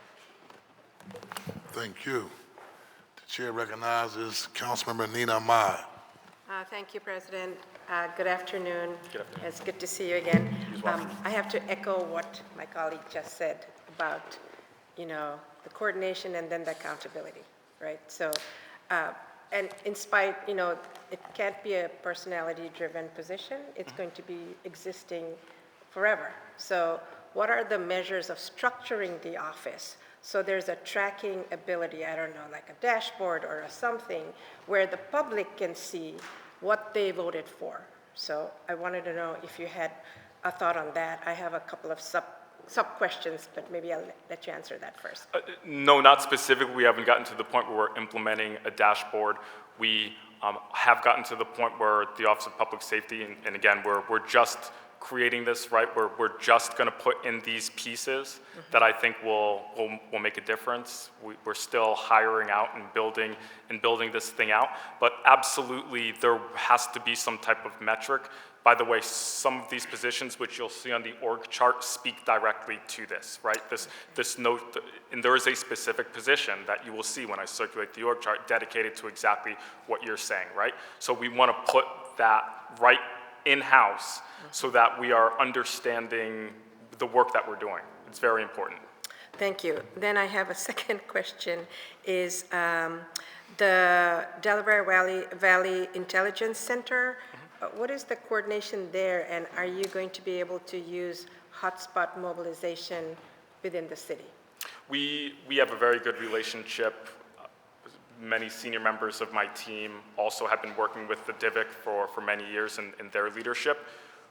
I am currently working with them on a number of brand new initiatives that I think will benefit the city of Philadelphia. In particular, a revamping surrounding some tips hotline stuff so that we can really utilize that and update that, frankly. So the relationship we have with DIVIC in terms of their CCTV stuff, all of that, they're a partner. They're an incredibly important partner to our work. Excellent. And my last question is about the violence interrupters that you mentioned. Are you going to be using mental health resources to buttress those positions, or just on-the-ground resources for engaging with our young people? That is very important work that needs to be done, frankly. We do have our CERT teams, our crisis intervention response teams, which we spoke about. There are likely certain things that we can think about in terms of those organizations going out and doing work and making sure that they're understanding those challenges, and maybe there's some specific training that they would require. But we do understand the need to have that as a part of the model somewhere, right? That's important. And more specifically, CBT, cognitive behavioral therapy, to be engaged in these spaces is going to be critical for us to really tamp down the cortisol, the violence that erupts as a result of our cortisol. So I'm Yes. really looking forward to that piece of your work. So thank you again, and very impressive background. And I am an immigrant like your parents, and it's so coincidentally, I have a daughter in medical school and a daughter in law school. Just say. Sounds about right. Thank you, Councilmember. Tell your mom. I think she's watching. Thank you very much. The chair recognizes Councilmember Rue Landau. Thank you. Hopefully it's real this time. Yes. Rue Landau, Thank you, Council President. you're welcome. Thank you, Mr. Gear. Thank you so Thank much you. for being here. Absolutely. Couple things. First of all, I want to just recognize my colleague, Councilmember Gaudier's comments that she made about gun violence plaguing our city and being an emergency that we've all watched, and being, shocked at how quickly the city could respond to a COVID crisis and not respond to violence in the same way. So I am so glad that we are in the right direction. I think there's no doubt that we in council feel the same way, that we're all paddling in the same direction now, and I think the city is definitely going to be in a better place. I had a few questions, and mine started with exactly what Councilmember Gilmore Richardson was asking about. I'm very curious about the structure of your department, and I think we're learning pieces now. It's a little confusing that there's been some hirings, and you've talked about a top team, but we really don't understand what it looks like, and it's hard to see how you are set up for success unless we fully understand the structure. I appreciate that an org chart is coming, but can you speak a little bit more to even how many reports you think you'll have, how many employees you'll have? And we'll start there, and there's next one. Absolutely. So a lot of this is not, so there's an engine in a vehicle right now. That engine was the criminal justice public safety cluster. So there was a pre-existing number of agencies within the managing director's office tasked with public safety related things within this cluster, including Office of Violence Prevention, Office of Criminal Justice, Office of Reentry Partnerships, Town Watch Integrated Services, Office of the Victim Advocate. There was also an executive leadership within that cluster, some of them, again, who are here today in terms of policy people, data. All of that is within the Office of Public Safety, or will be when you see it on the org chart. So it is somewhat of like a rebranding. We will think about things differently. We will reprioritize and align with the mayor's vision, but that pre-existing org chart is largely there. What I'm now adding is like a lot of dotted lines to everything, right? Because as we've talked about, this job is about like reaching out to the other agencies and bringing them in and getting them out. So there's dotted lines everywhere. You won't see them in the org chart because that's just a given in our mind and in our work. And then we're going to be adding a few of these other central pieces specifically tasked with some of the things that align with the mayor's vision and the work that we need to do. For example, when the council member just said, how are we understanding like the metrics, are things working, all those kinds of things, well, we're gonna have a person for that. Our community violence interruption model, which I think is gonna be awesome and successful, and especially in a city like Philadelphia, by the way, where our community violence interruption groups are so amazing, right? A person dedicated that you're gonna see that's an addition. So we've taken what's already under the engine of the thing, we're gonna tweak that up, we're gonna, put some new oil in it and all that kind of stuff, and then we're gonna add a few other turbo kind of things, and that's what it'll look like. So I'm not sure if that answers your question. That's very helpful.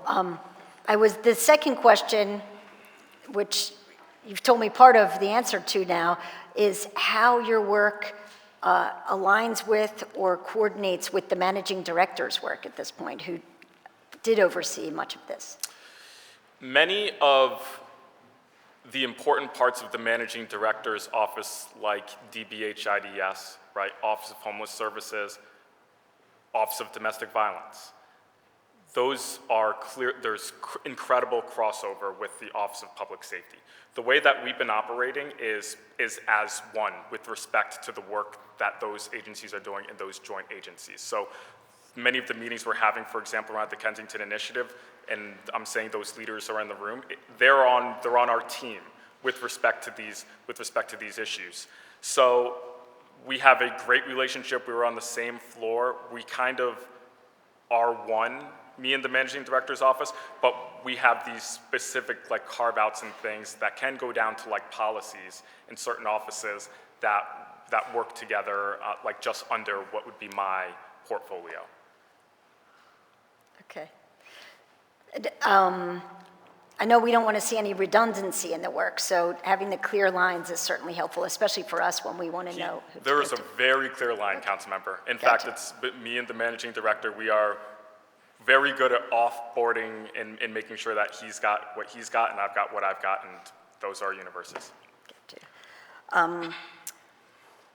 The second thing is, are we using the experiences of other cities to help inform our work here in Philadelphia? We are looking at other cities. I'm looking at other cities. We have a policy person, Joshua Harris, who he loves looking at other cities and bringing back. We are always having conversations about what other cities are doing, including, as an example, most recently, community court in Manhattan, right? That would be one example. Obviously, we're looking at open drug market-related policies in other cities that are doing things. So we clearly want to look for the best example and do that. Great. And then my third thing, I think, is more of a comment, going back to Council President Johnson's comment. Back at least, I recall, I think even back in the street administration, we had these neighborhood, more like collective groups. It wasn't a PDAC, but it would have representatives from the police, SEPTA, the schools, some community leaders. It was not a PDAC, so it wasn't organized by the police, that would meet and actually talk about what's going on, how are we keeping our students safe and whatever. And I think that Council President Johnson said, we are looking for somebody who can bring together the entities at the top. And I certainly think you have the personality to do that. But we also want to make sure that we're mimicking that top level down in the hardest hit communities throughout the city. And I think it's a great model that could work to look at community-specific issues. Absolutely. Thank you. Thank you. Thank you very much. The chair recognizes Councilman Ketsi Lozada. Thank you, Council President, and thank you, Mr. Geer, for your testimony and your willingness to meet with me and at this point with some community residents as well. I think I want to follow up on the question that one of my colleagues asked about, there's not just a gun violence crisis in the city, right? In districts like mine, there's also a health crisis. And there's been a health crisis in the district for a really long time. There was a point in time in the district when there were many people who felt like we, as a city, should be doing things a different way, right?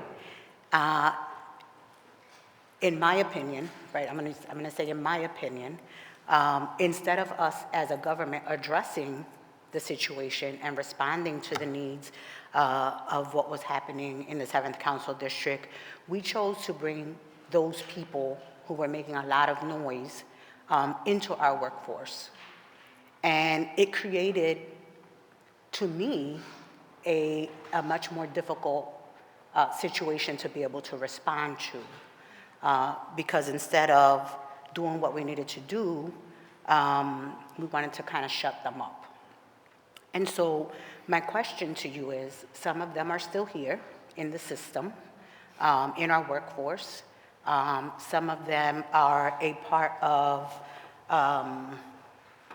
families that are families to people who have been in our workforce for many, many years. How are you going to respond to the individuals who are currently working in the spaces that we will need action in, and really difficult actions, right? We're gonna have to make some really difficult decisions over the course of the next year or so in order to really improve or restore quality of life in the Kensington community. How are you gonna be able to navigate those individuals who will push back on some of the things that the mayor and yourself are describing you will need to do in order to restore quality of life in districts like mine? The short answer, and I guess this gets back to the accountability question, is we're not going to have time for that kind of obstructionist behavior. And certainly, I can tell you this, the mayor is absolutely 100% not gonna have any time for that stuff. We have important work that needs to be done, and if it is identified, and without knowing any specifics, Councilmember, if it's identified that there is a situation like this, then we will deal with the situation so that we can get the work done and accomplish the mayor's vision and mission, period. So without knowing specifics of particular cases, and if we can have an offline conversation with anyone or whoever wants to speak to me, we can have that conversation and see if we can't resolve those issues. You participated in one of our community meetings recently, and I appreciate that, right? I'm grateful for you being present. I think there's going to be a need for more of that. As I mentioned, there were folks in the administration that made themselves or sold themselves to community residents as being their connection, or them being the connection to city government. That created a huge distrust, rightfully so. And so in positions like yours, I think it's going to be extremely important for you, the decision maker, to be at those community meetings. We have a lot of work to do in cleaning up what we have caused in that community, but we also have a lot of work in building up trust before that community buys into anything that we're going to do. I think it's also really important to note that we need to identify who truly lives there when the noise is happening and the pushback is coming, right? The folks who live there, who lay their heads to rest, who have businesses there, are the people that we need to be listening to. We've heard all the comments over the course of the last few weeks as it relates to harm reduction and to some of the providers that are there. DBHIDS has $1.7 billion, and a lot of that money goes into programs in the 7th Councilmatic District. What is your plan, or how are you going to respond to those individuals who feel that, who fail to understand that we're not getting rid of harm reduction, or that we don't support harm reduction, but that it is necessary for us to change how we do the work of harm reduction in the 7th Council District? Yeah, I mean, we are going to be changing the work that we do, right? I think it's our role as city government to deal with problems that are difficult, that affect public health, that affect crime, that affect some of the things we're seeing in your district. That is our job. That's what we're here to do, is solve problems and sometimes make difficult decisions. And sometimes people aren't going to agree with those decisions, but what we're not going to do is nothing. We're going to do something. I will rely on yourself, council member, other people who represent that district, the community groups in that district, the people who live there, frankly, to have input into what they want to see and how they want to see these policies sort of meted out. We think we have a pretty good idea, right? We want to be compassionate and we want to get people into treatment. We also want to have a Kensington at KNA where children, community, family members can traverse up and down in a vibrant business corridor with vibrant happenings and music and food without being in an open drug air market and experiencing the trauma related to just seeing it, which is what's happening today. I think we also need to recognize that a lot of those programs are being funded by us, right? And so I'm going to look for the support of the administration as we go through the budget process for support when we call for the reallocation of funds for different programs that do some of this work, right? We don't do a good job at oversight. And just because we are the ones funding them, or they are friends of our friends who are running those programs, we tend to not want to do anything.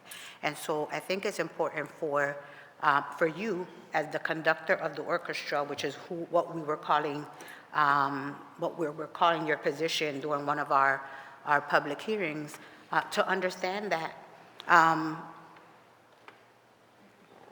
we are going to hold you accountable, right? You're the person who we're going to hold accountable for the work that does or doesn't get done in districts like mine, right? Because the folks who call Kensington home deserve that, right? That means that we're going to have to not fund certain programs and or reallocate dollars to programs that are doing what they're supposed to be doing. Understood. Understood, council member.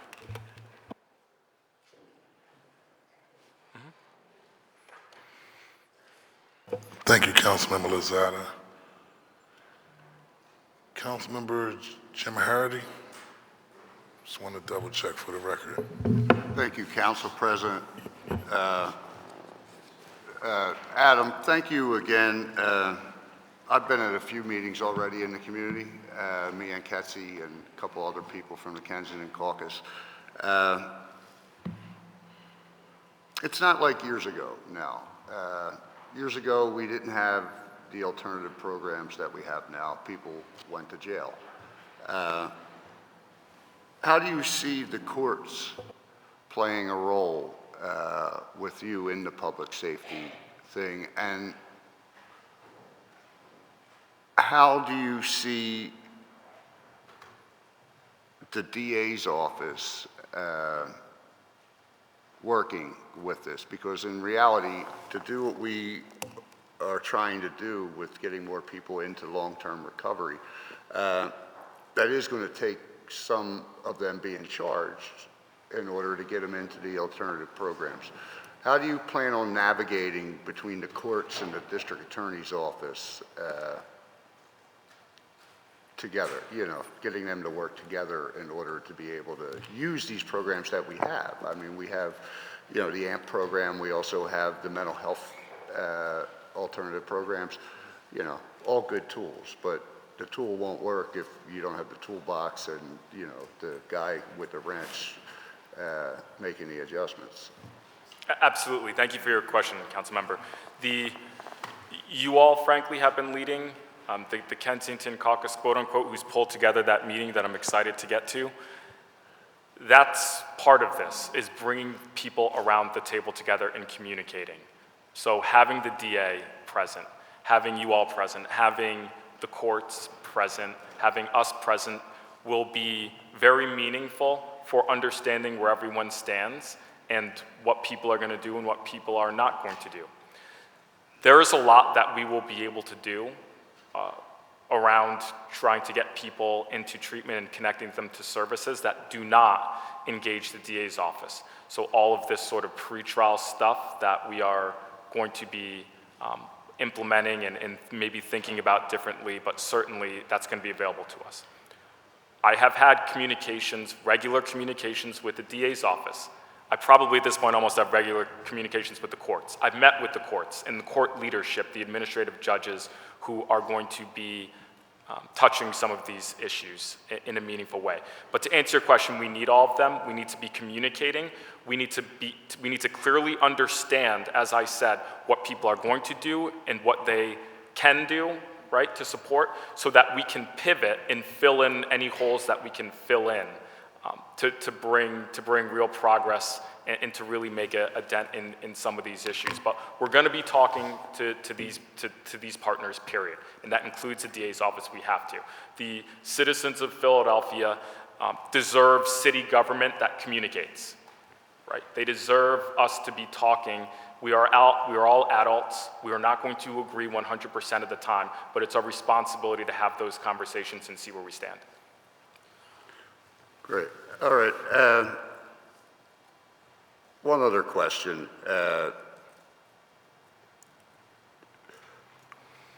Are you planning, I know you're going to work with all the departments within the city, including Parks and Rec, because I believe that is a great tool for us to try to reach some of these kids. Problem is programming. yeah, lack of, and lack of awareness, even more importantly, because like in Kensington and Councilwoman Lozada's district, we have a lot of programs that are being offered that the kids really don't know about. Yeah. How do we do better with getting it out there that we have these programs, and how do you see these programs working as a public safety thing? Because, you know, bottom line, mentorship and having them around people who care about them and don't want to see them do bad things, because the problem is their mentors right now are the guys on the corner who are doing bad things. And, you know, speaking from the experience as a kid, you know, growing up in Southwest Philadelphia, you know, we had 5 Catholic schools out there with 5 football teams. Now you have about 2 Catholic schools left with 1 football team. The availability of programs, we complain about the kids running ragged, and it's mostly because they don't have anything to do. How do we combat that, and how do we make that part of this public safety initiative? Huge part of it, huge part of it. And we have to really put our money where our mouth is, I think, there, and maybe I'm going above my pay grade here, but I have a close personal friend who was in Parks and Rec. They've since left the city, and when Commissioner Slauson was appointed, he had very glowing things to say about the commissioner. The day after her appointment, I emailed her, and the engagement was more or less paraphrasing, very excited to know you, we're going to be working together closely, and it's one of excitement about potential.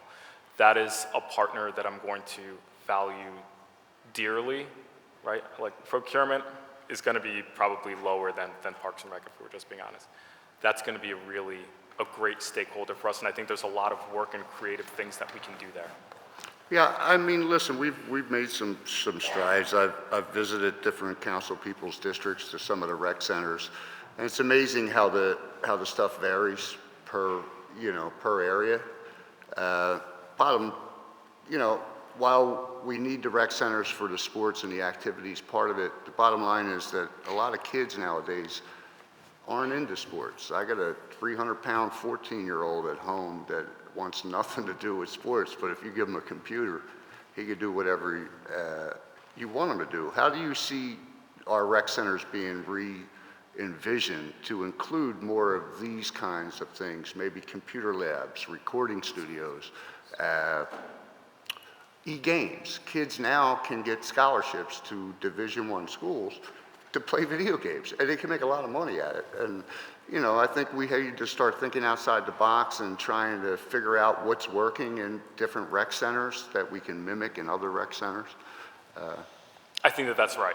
And that's where bringing in the youth and being honest, honest about approaching them and honest about listening to them and honest about what's going to pull them into those rec centers and into those activities, that's where that's really going to matter. And I think we're poised in terms of our leadership to think of ways to get to that, so that our programming is as successful as it can be in attracting these young people, because it's critically important, right? Like, I get it. I've seen some of the programming at my kids' rec center, and it's appropriate for them, but I can see some other individuals who we really want to bring in not being at all a dang interested in what's going on in the rec center. So having those moments where we're really trying to figure out things, whether it's music, arts, the things that are really going to get to them. Yeah, exactly. We need to figure out what the kids want. I had visited Memphis Street Academy, which is a charter school in Kensington, the other day, and actually sat down with about 6 or 8 of the 8th grade students and had a really deep conversation. It was actually very enlightening and these kids live in the 7th Councilmatic District for the most part, most of them, probably about 90%. And what they see and what they're thinking, is I didn't realize an 8th grade student could be that intelligent about how they're thinking about things. And, you know, they brought up the food insecurities to me. They brought up the violence. They brought up how come we can't get these people into rehab. You know, they see them on a daily basis, and they walk by, and, you know, we've had the conversation about the trauma that they're facing. Thinking maybe we need to talk to these kids a little more and find out what they think of how we can actually change Philadelphia. I think we'd all be surprised at some of the ideas they come up with. Agreed, Councilmember. Good. Thank you, Council President. Thank you very much. I see Jeffrey J. Young. Are you? Okay, the chair recognizes Jeffrey J. Young. Thank you, Council President. Good afternoon, Mr. Greer. How you doing today? Good afternoon. Quick questions about just your strategy, right? So how will you target those underrepresented groups during the procurement process when it comes to contracting with your particular office? Again, we want to be extremely intentional. I know I keep using this word, but it's the one that makes sense, about the organizations that are getting city contracts and the work that they're doing, and making sure that it's the good work that we need in this time, okay? That period. So we are on this org chart going to identify a position where it's that position will be tasked with this, right? Be tasked with understanding the grants that are coming out and having fair measures for these organizations. And also, by the way, being fair in terms of the support that we might be able to lend as a city to make sure that they will succeed. But we are, and again, I had a meeting this morning with a community leader about this, expressing some of your same sentiments about there's some organizations out there that are doing some great work. How are we gonna make sure that they get on your radar? So it's something that I'm actively thinking about. Thank you. And what role will you play in developing the overall public safety policy and strategy implementation? Will you play a big role or any role in deciding what policies that the city administration is going to push forward, for example, like GBI or some other types of public safety policies? Yes, so specifically GVI falls within our portfolio. We are seeing some really great success with that program that was launched in 2020. We just received some great news that we received a federal grant, about $615,000, that will allow us to expand GVI to start incorporating juveniles, which in the wake of the last week or two is extremely good news. So those policies, specifically GVI and things that are in-house, directly related to me and my team. As it relates to broader public safety policies, absolutely. I see that as my job, is to make recommendations to the mayor, to bring to her things that are working in other cities that we can do here and then implement them. Thank you. You segue into the youth for me. So what role do you see DHS playing in the overall public safety scheme of our city?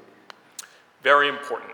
We have just set up our first meeting with DHS and the commissioner there to coordinate. That is going to be, that's a meeting that frankly they've been having over the last several years, where we're discussing specifically youth as it relates to the approaching summer and warmer months. So we are going to be tied to them in trying to see how we can support the work that they're going to be doing, and likewise, but that is an important agency for sure. Thank you, Mr. President. Thank you very much. Are there any other questions from members of the committee? The chair recognizes Councilman Curtis Jones. Thank you, And for Mr. the record, President. the light was not on. I see it now, sir. Yeah, it's all right. Go ahead. One of the things then, hopefully within your org chart, you will have data crunchers, because if it ain't measured, it ain't managed. And one of the things that is elusive to us is to be able to say a pound of prevention equaled a pound of cure. And so being able to crunch data to see whether it's the 57 block strategy, whether that investment actually reduces crime in the area, whether it is the use of credible messengers and those types of organizations within a geographic area that we can correlate reduction in shootings, reduction in arrests, those kinds of things that are very subtle but very important to this body because we have to fund them. One, I asked the city controller, how much does crime cost? Like from the time somebody pulls a trigger to the time they're apprehended, the car that they rode to jail on, the jail that they went in, the food that was fed them, the evaluations that were given, the DA, the defender, that's how much from the point of crime to the disposition of the case does it cost? And why is that important? When you then say to me, or when someone suggests to us, if we invest this amount of money, this is how much we can save, then it makes mathematic sense. So measuring what's going on, working hopefully with the controller's office and others to actually measure what we're doing, I think, is a critical step in managing what's going on. And hopefully you included that in your structure. Thank you, Councilmember. It's in there. Is that it? It is in there. You said everything. You said everything, Councilmember. That's exactly why we think it's that important. Exactly what you just say. We have to have that data, or else, what are we doing? And one other thing, when the district attorney, who has a really good data crunching group, the controller has a really good data crunching group, I think the defender has a really good data crunching group, the Inquirer and Daily News have a really good data they don't always sync. And we need to know whose data we should kind of go by. So that's why it's important as well. Thank you, Mr. President.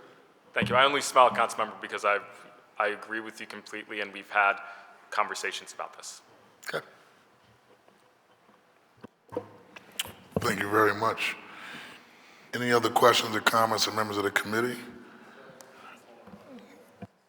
Councilmember Jeffrey J. Young.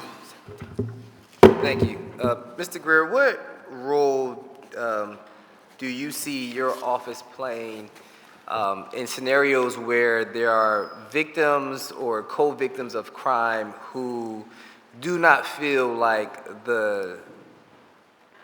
they've received justice, right? There are a lot of people out here who feel that certain crimes are not being punished at a level where they think it should be.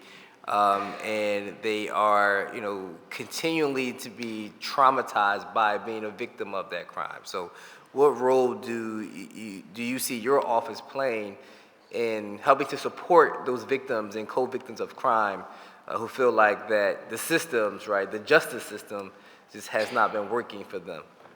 Thank you for that. Thank you for that very, very important question.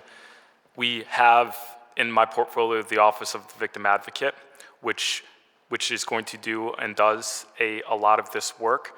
I think you are absolutely correct that there needs to be dedication to that. That is part of my plan of really leaning into the community violence interruption programming that we have in the city, because as you point out, a lot of times those great community groups get in there right before, sometimes unfortunately right after a horrible incident, and their work of communicating to the people who are affected steers those people specifically and their communities and their families and a loved one away from the decision of retaliation, frankly. That is why it works. And it does work, and we're starting to see, I think, at the national level, and certainly we're going to find out here how powerful that is, where when you're dealing with trauma, when you are availing or when you have resources for people who are dealing with that and trying to make the decision of, do I get justice for myself?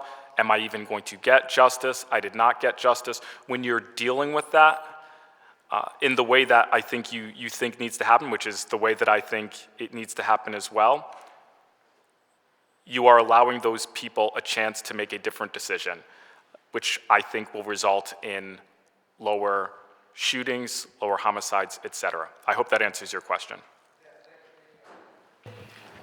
Thank you very much. And just last question, and I think Councilman Curtis Jones played a role in putting this legislation together with former Council President Darrell Clark, and I know I'm a co-sponsor on it, just to refresh my memory. And the salary for this position is what? Do you remember off the top of your head? $265,000. 65, okay. Just wanted to ask that for the record, because when there was a charter change, the public would come to us and say, how we come up with this number and so forth. But I only say that from the perspective of the reason why we've been in this hearing for an hour and 34 minutes, and we actually started on time, is just to impress upon you how critically important this position is. And I think that's why a lot of members took time out of their schedule, not only just be here from a hearing standpoint, because this is the #1 issue that we're addressing here in the city of Philadelphia, but we do want to thank you for stepping up to the plate and stepping in this space to be the #1 public safety leader here in the city of Philadelphia. And we know the vision that our mayor is focusing on, and we're going to work collaboratively if you get through this process to make sure we move the city of Philadelphia forward, to make sure our young people are safe, to make sure our seniors are safe. Councilmember Jeffrey J. Young took the words out of my mouth in making sure that we're advocating and fighting for victims and co-victims of gun violence. And so we thank you for stepping up to the plate when it comes to being a public servant around this particular issue. I know you and I have an event coming up, so you'll be in South Philadelphia with the Young Chances Foundation, where we will be addressing the issues regarding public safety and gun violence in my own community. And so I just want to state that for the record, that you have been on the ground prior to the day, out and about in the community, touching base with people, at least listening. And I think that's a testament to your character and how you want to collaborate and bring people to the table. So if there aren't any other questions and comments, the chair recognizes Councilwoman Ketsi Lozada. This is the last question, I promise. I didn't hear you mention at all in your testimony how you would, or how do you intend to use or work with the Office of Youth Engagement, the Youth Commission. Each one of our districts has a young person that represents us, that lives in our district, right, and can speak to what is happening there.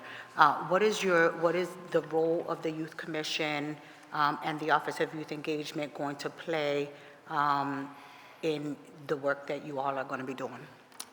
I would love to find out more specifically the work that they're doing, frankly, specifically. Why are they convening? I don't have that information currently. But we do want to access, as I've said, the youth in a meaningful way. That seems like a built-in way to get out of your councilmatic districts what we might need, especially if that's your recommendation. So certainly we want to look at that. Because, right, we talk a lot about what we're supposed to be doing and young people, or what young people want to see, or what young people are involved in, and oftentimes they are the people that are missing from the conversation. And so instead of talking at them, we should be intentionally inviting them to the table to hear from them directly, right? The mayor just held a meeting on Friday, and we heard from young people. And it was amazing to me how they ran off how much they could pay for guns, right? Where they could pick up a gun, how quickly it was very comfortable for him to say, I can walk out this door and order any kind of weapon that I'm interested in, right? For something as cheap as $200. And so I think that we really need to be more intentional when we're talking about public safety. Be more intentional about including them in the conversations and have them help us really address and make our city a safer place. Yes, I was in that meeting, council member, and it had the same effect on me. just absolutely, absolutely eye-opening every time you talk to a young person, especially a young person who's in the midst and in the wake of that kind of trauma. It will make you, it'll increase your resolve. It'll really increase your resolve. And almost as importantly, you are understanding what exactly you might have to do that specifically caters to the issues, right, that they're facing. So I think that we are taking that point very, very, very strongly to engage our youth in this process. I appreciate that. He ran off those prices and the names of those guns like he was ordering from a menu. And so that was really disturbing to me. It actually made me even more concerned than I already was. Agreed. Thank you very much, Councilmember. Are there any questions or comments from members of the committee? Hearing none, is there anyone else here to testify on Resolution 240029? Hearing none, we want to thank you very much, Adam Gear, for taking time out of your schedule today and providing your testimony.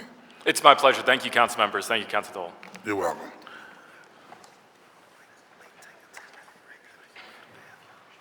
We're going to take a 10-minute break to let people go to their bathroom. Go ahead. Before the chair recognizes Council Member Isaiah Thomas. Thank you, Council President. I have to tend to other council business, so I just want to be recorded as voting aye on all bills and resolutions presented before the committee today. Thank you, Council President. Leave is granted. 10-minute recess, that is. SB in person, Councilman, yes.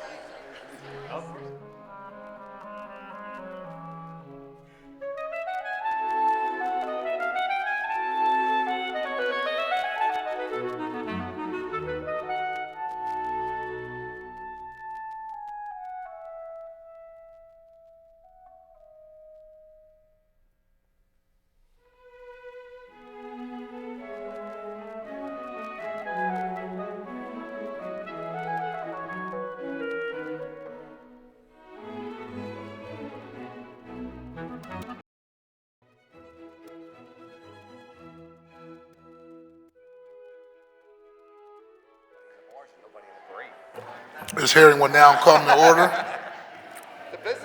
Members, please take your seat.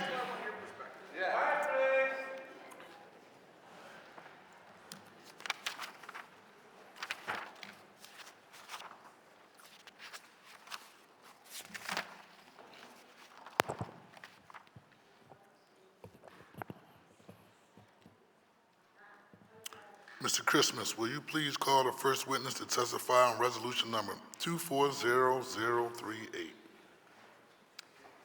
The witness is Rene Garcia, Esquire, Acting City Solicitor. Do we have enough Good afternoon. Good afternoon, Council How are you President. today? I'm doing all right. Thanks for your patience.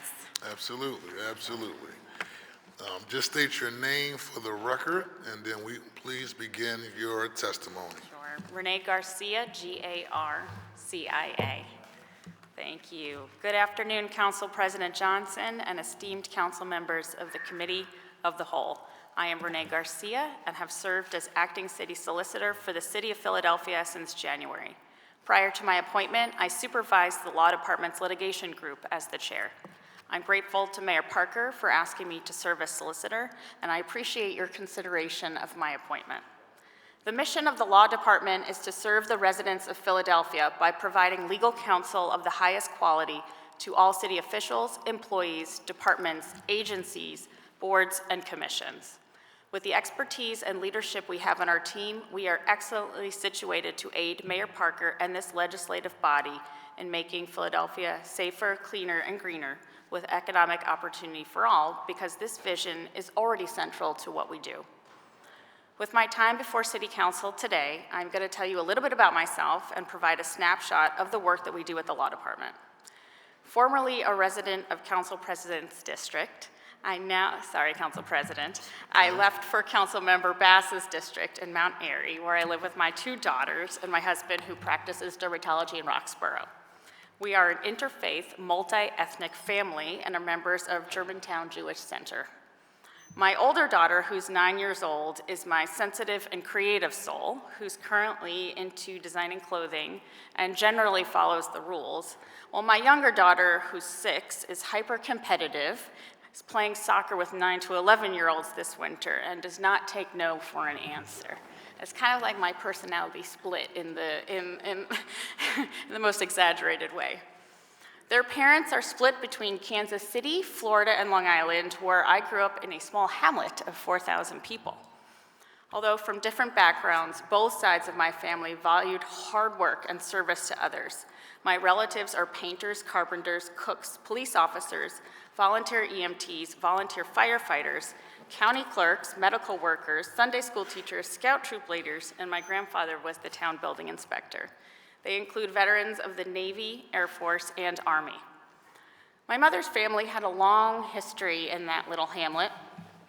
My dad's family, however, immigrated from Mexico and Catalonia, Spain. They came by boat and airplane in the 1950s.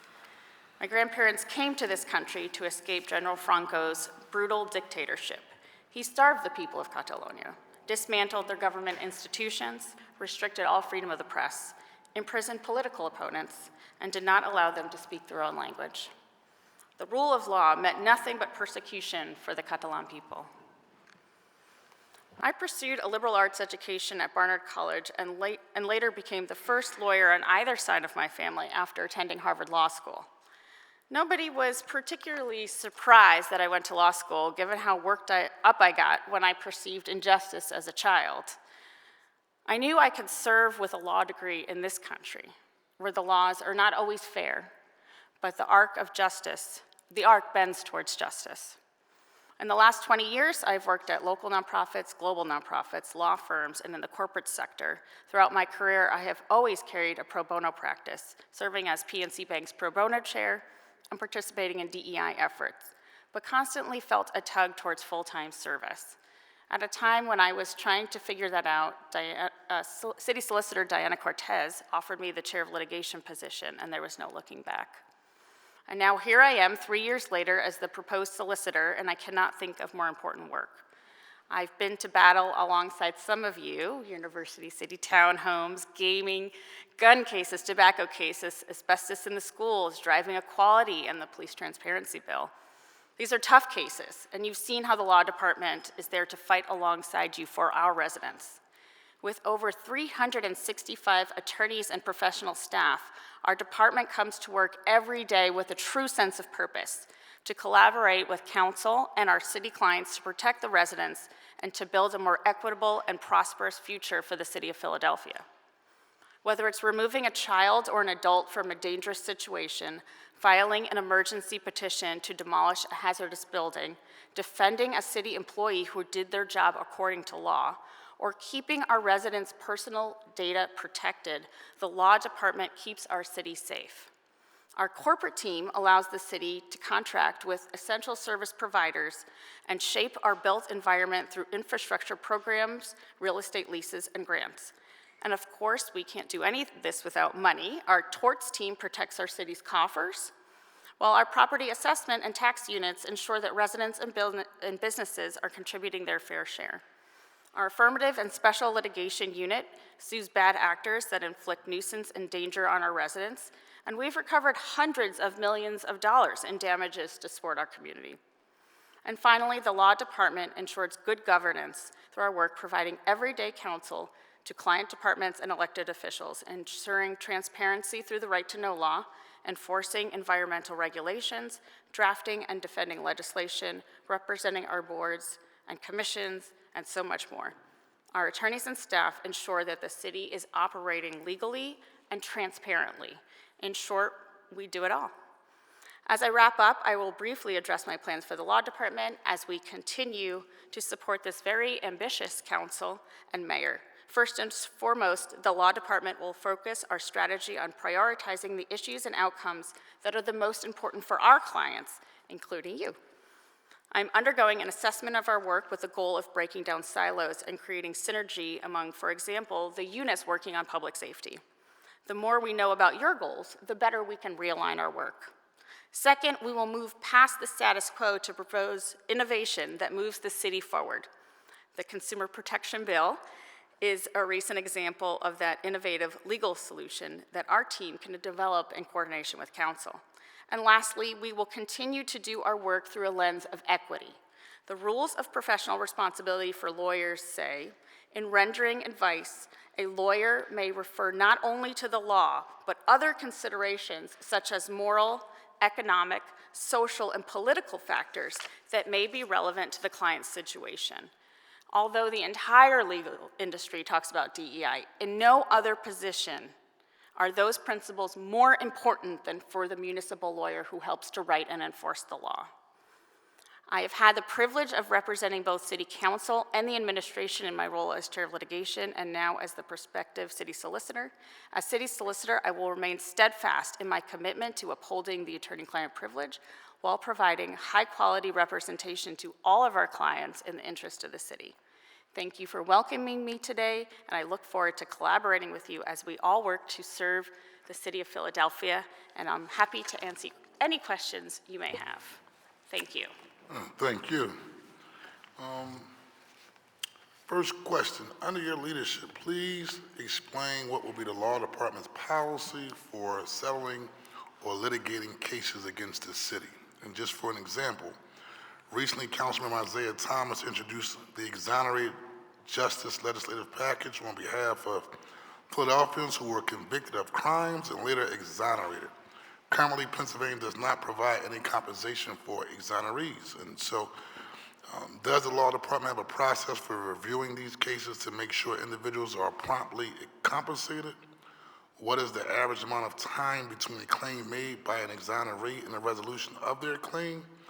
And what are the law department's internal goals and metrics for the resolution of claims made by exonerees? And this is all in the context of the law department's policy for settling or litigating cases against the city.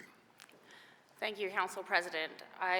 We have several dozen of these, we call them overturned conviction matters. Overturned conviction, I think that's what you're getting at. And just to be clear, we find out when they're coming when you all find out when they're coming. So they come to, we see in the newspaper or we get a pre-suit letter from the plaintiff's counsel. And these cases are very difficult cases because it's something that happened often 30 or 40 years ago. So you can imagine huge volumes of documents, right? And oftentimes there's a conviction and there's multiple appellate levels, right? So they're very complex. Oftentimes a number of the actors that were around 30 or 40 years ago are deceased. So it takes us quite a bit of time to work through what actually happened and even to get all the documents together. But we do work these cases up very, very thoroughly. And I'm very proud of the work that we have done on these because there certainly were issues in the past, right?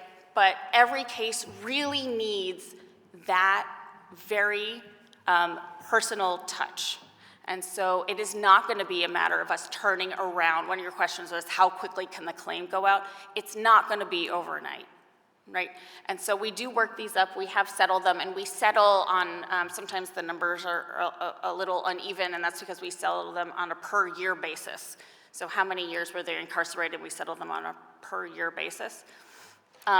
We have settled a number of them. We do have others that may go to trial, but we have settled them far below the verdicts that have come around the country of those who have gone to trial because our lawyers are very, very thorough and really no rock remains unturned. So we can ensure that those who are compensated appropriately.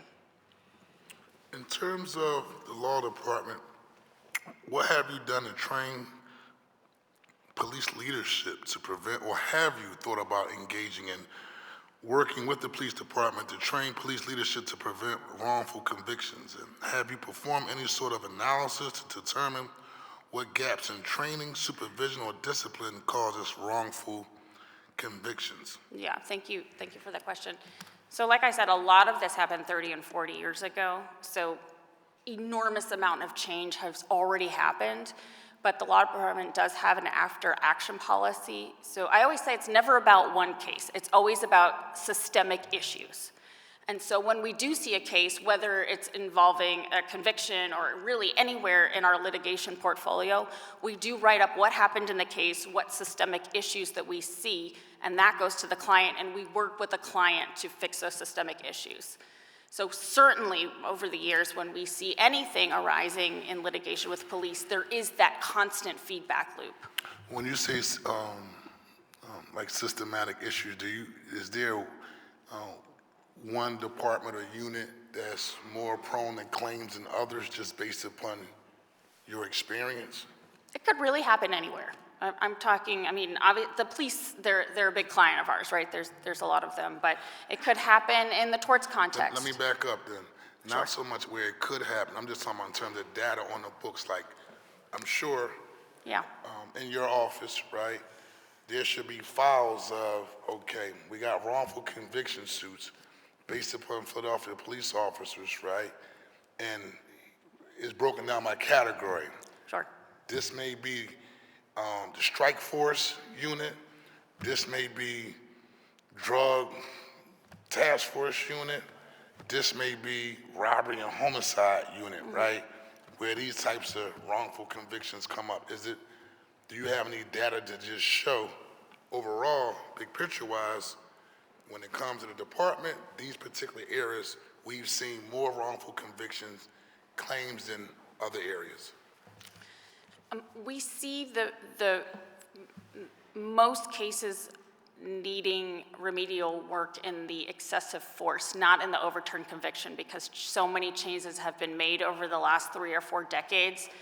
The interviews aren't the same they used to be, right? They're video, there are more people in the room. They have protections already in place. So those issues that came up 34 years ago in these cases, we're not seeing those again. In 2022, a jury convicted former Philadelphia homicide detective Philip Nordo for his actions during homicide investigations, which included the sexual abuse of witnesses and informants. What is the law department doing to compensate its victims and the individuals who have had their convictions overturned because of his misconduct? And that was just basically 2002, which is roughly 2 years ago, and so that's more recent. Yes. Give us an update on how we're addressing that. We have a number of cases in litigation right now. We have settled one matter, and we're proceeding through litigation. Okay. At this time, I'm going to recognize Councilman Jamie Gaudier. Thank you, Council President. Good afternoon, Solicitor Garcia. I don't have questions, I only have praise. I am so thrilled by you being nominated for this position. My whole team is as well.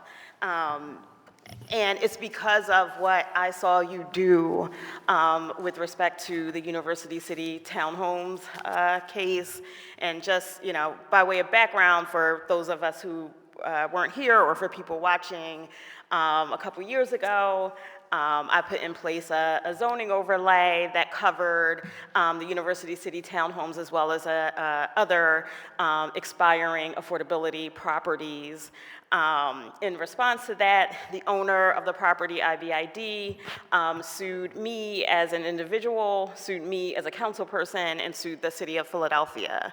And, with you as the chair of litigation, we fought that in federal court for, I think, over a year or around a year. We fought that very well, and we did it so well that the owner winded up settling with us, and that settlement included a $3.5 million tenant fund for the 70 families involved, and it included the city of Philadelphia receiving 20% of that very high value site at 40th and Market that we will use to build 70 new units of affordable housing, ensuring that there's still affordability in University City. And there were many things that struck me about what you did in that case. First, that was the scariest thing that had ever happened to me professionally, to have these folks sue me personally for the value that they felt that they were losing. And you were able, and your team was able to comfort me. You had the charges against, or the suit against me as an individual and a council person dismissed, so that we were only dealing with the suit against the city, which was amazing and a huge comfort to me.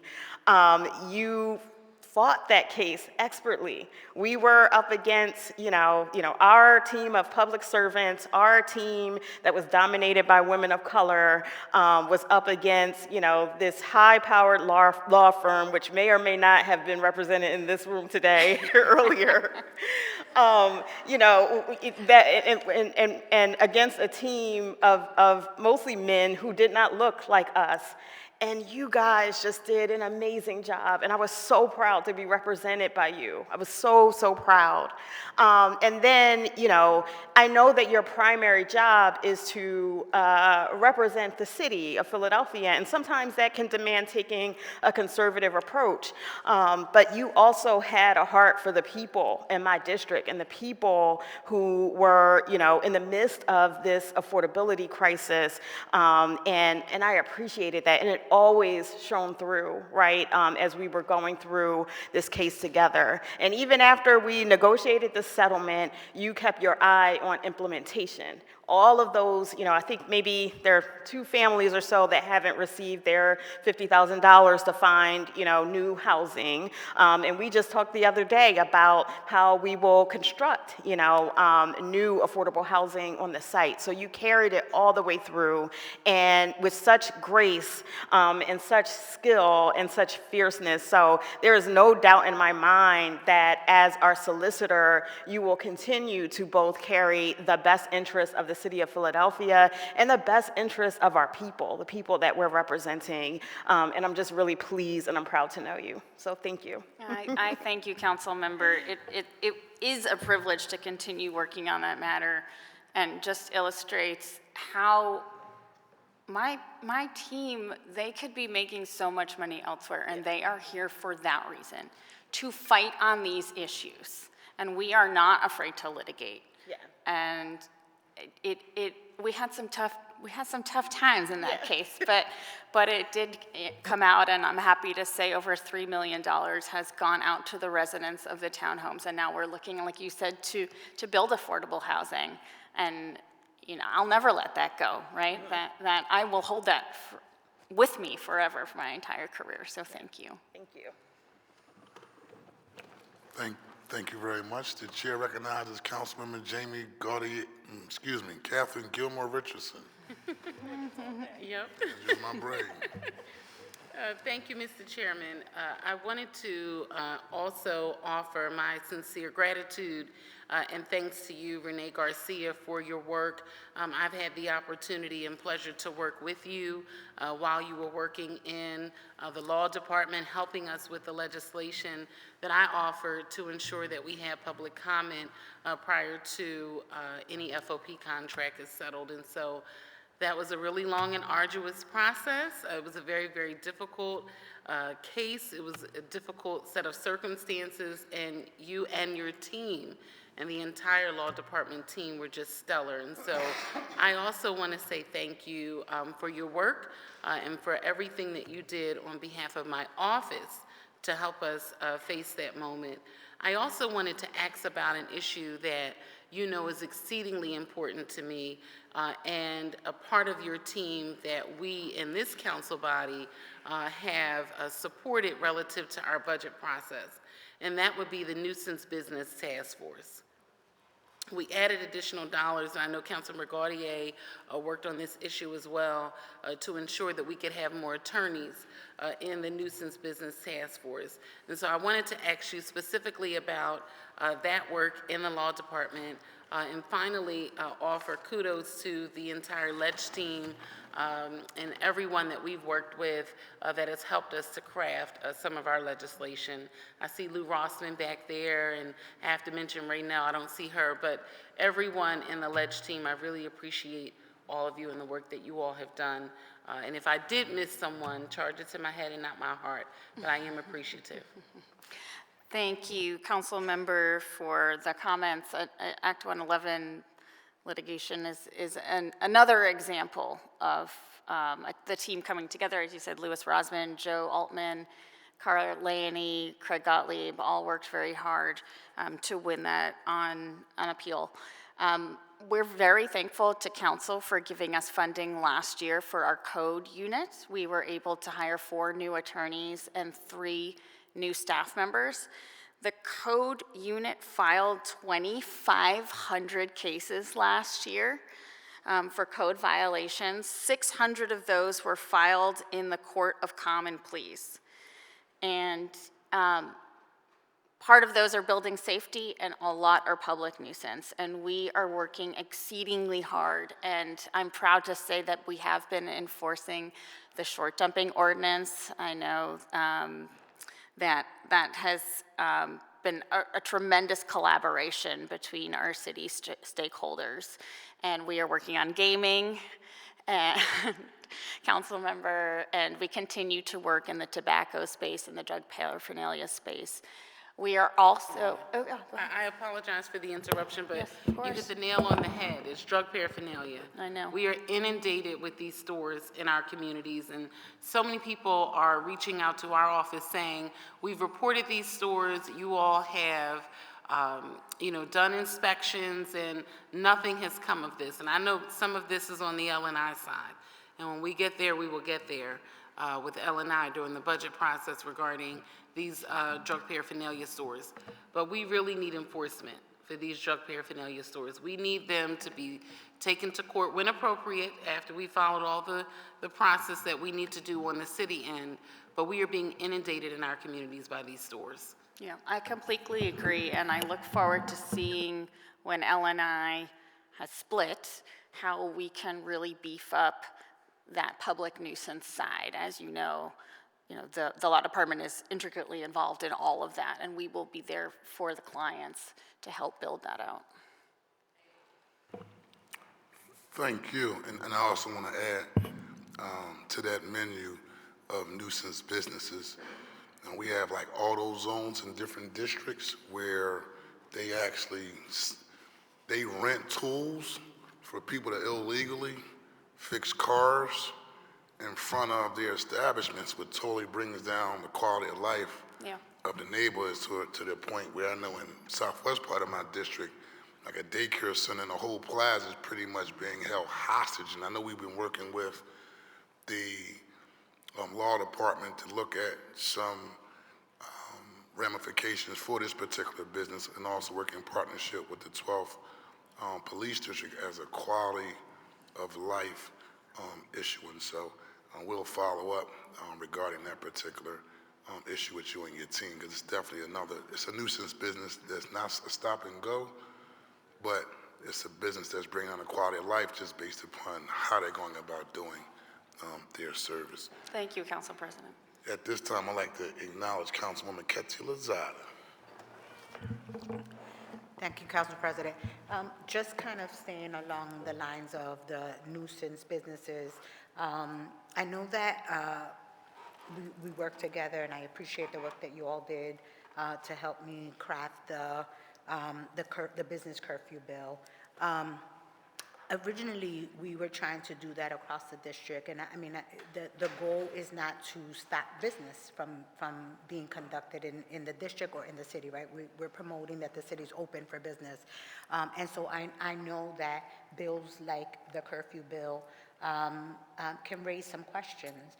I have had multiple commercial corridors now reach out to say, hey, why can't you extend that bill? Why can't we have a business curfew in our commercial corridor?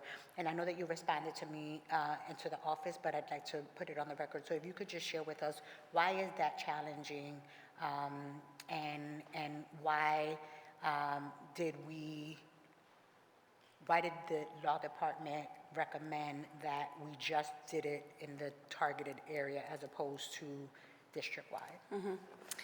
Thank you for that question. I personally was not involved in the initial review of that bill, but what we try to do overall is constantly a risk assessment. So I've said to many of you as we met, I'm trying to get you the best bill possible that can be passed with legal muster that also is meeting your goal but is surgical enough to not to bring immediate litigation. So when we're discussing underprivileged, I'm constantly thinking about implementation risk, legal risk, reputational risk, and I don't want to convey privileged information in public here, but I'd be happy to follow up and we can see if that can be expanded. Okay. Thank you. And then my follow-up question is, I know that you represent the administration, you represent us in council. How do you intend to balance, or how would you navigate when our ideologies are different? Mm-hmm. Oh, I hear little ums around the room. Do we have a second and a third in the room? Okay. The way the charter is constructed, the solicitor's office provides the legal opinion of the city, whether a bill is legal or not legal, whether there's a preemption issue, a constitutional issue, whatever the issue may be. So when you ask me whether something is legal and the mayor asks me whether something is legal, or a court asks if something is legal, my advice is the same. It's legal or it's not legal, right? It's not a policy question, right? So that everybody in the city who works for the city, who does business with the city, and the court knows that it is the solicitor's opinion that will be represented in court should something go to litigation. And the way I manage the relationships is underprivileged, right? You will talk to me, or my people, obviously, and that will be a confidential conversation. I will not let the mayor's office, I will not let your colleagues know who I am meeting with or that we are meeting with, and the same on the mayor's side, right? That confidentiality is very, very important. But I also believe that it is the right structure to have one legal voice in this city. And you all have, not all of you, many of you have lawyers in your offices, which is really, really helpful. Some of you are lawyers, right? But when you have a bill that's crafted, when you want the city's opinion, how is the solicitor going to give advice to anybody else who asks for it? Then you come to me so that we have one legal voice in the city. There may be times, it's very, very rare, when the law is so unclear that there is a conflict. But it happens very, very rarely. So again, when you're coming to me, I want to give you the advice that you need to make the best bill. So I'm going to think about legal risk. I'm going to think about implementation risk, fiscal risk, operational risk, so we can have the best product. And I thank you for many of you that work with Louis Rosman's group at those early stages. I have many lawyers that you can talk with at those early stages so we can get to the best bill. But like I said, at the end of the day, I'm giving you an opinion, I'm giving the mayor an opinion, and it's the same opinion on whether it's legal or not legal. Thank you. Yeah, I just want to follow up. See, this is why it's great working with a great team of council members, because you don't have to ask all the questions because we're all on the same page, and that happened a couple times a day. But yes, it's always been our concern, to be quite frank, and this is nothing that we didn't have a conversation about Yes. During the interview process, just making sure that there's equal representation, right, irregardless of the policy position of the administration, because sometimes it's going to be adverse. We're not going to be on the same page, and there lies the conflict, right? Whenever we get to that point based upon policy. I think probably the last similar type of issue was safe injection sites. Administration had a very specific way how they want to address it. Some members of the council had a totally opposite way of how they want to address it, and then it was kind of like we just wasn't on the same page in terms of how it's being addressed. And just to be quite frank, on our end, it's like, well, where's our legal representation regarding this particular issue? At least that was expressed to me based upon how my members felt. at that particular time, making sure that we're being represented, even though we don't agree with the administration and people wanted different types of information provided to them. And at that time, folks didn't feel like they were actually being equally represented. And this is not the first time that we've dealt with this type of issue.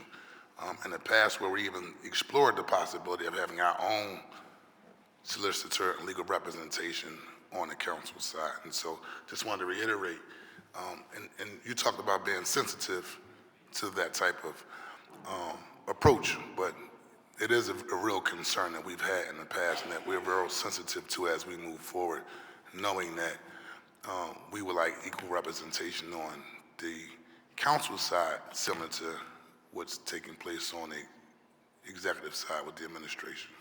I understand that the safe injection site in particular, which is one of those unique circumstances, was an instance where counsel was provided with conflict counsel. But I do understand the sensitivity.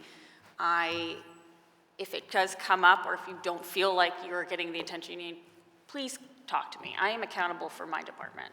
So if you need resources, if you need other folks, please let's have a conversation about it. Okay, thank you. Councilman Curtis Jones. Thank you, Mr. President. I want to join the chorus of people giving you and your team accolades, because whether it was ghost guns, whether it was lost and stolen guns, whether it was flavored tobacco, whether it was now gambling, you have represented our legislative interests to the best of your ability. And something that Jamie Gutierrez said that I echo, you're not afraid to legislate and go up against folk that don't necessarily have Philadelphia's best interests at heart. When they go up there, they represent Philly's interests, and that isn't always echoed by the rest of the Commonwealth. And so thank you for being fierce, formidable, and knowledgeable about where you should advise us, when we should step up and continue, or whether we should, be patient, which I rarely am, about our matters. So with that in mind, how are we doing on the whole gambling machine? Or if you're not allowed to talk about outside of court, just give me the high sign and I'll move on. But Your colleagues shaking our head over there. oh, okay. All Yeah. right. So we won't go there. But where are we on lost and stolen? Yes, thank you for asking. And thank you, council member. You've said to me a few times, sometimes we're going to lose, but we got to play the long game, right? And Lost and Stolen is one of those cases that was started many years ago by these brilliant lawyers who planned out the long game. This is a very purposeful suit. That is sitting in the Pennsylvania Supreme Court. We do not think it will be heard until our Crawford matter is heard, and that's our preemption case. And I'm going to make it very simple, but that is the case where we say this preemption is unconstitutional. We cannot protect our people, right? Not in the way it's written, not in the way it's been interpreted. So we are hoping for a favorable decision on that. That was argued in September, and then Lost and Stolen is kind of right behind that. So that is sitting there waiting. And again, a really good example of playing the long game and how the law department is part of public safety. Everybody thinks about the DA and the defenders, but there's so much that the law department can do from this litigation, from code, from child welfare, from privacy angle, right? And thank you for being bold in legislating, because that really lets us push all of this forward on the civil side. So let my colleagues know, it's when you start getting personal judgments that you're going to appreciate this department, because people pierce the government veil and sue you personally for your interventions, your decisions.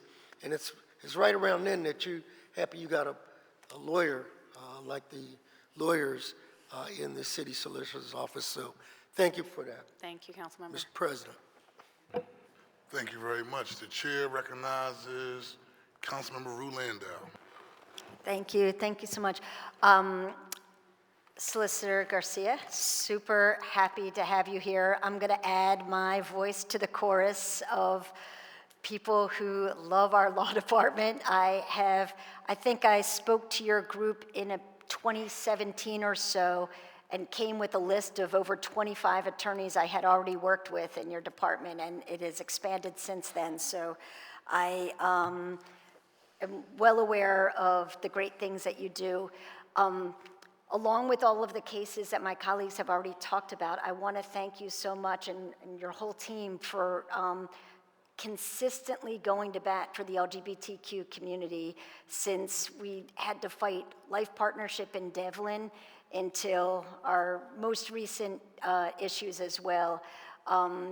Certainly everybody has been as tactical and creative in making good law and then are trying to preserve good law as possible. And we've, because of that, been at the forefront of protecting civil rights and adding protections here in Philadelphia. So thank you for that.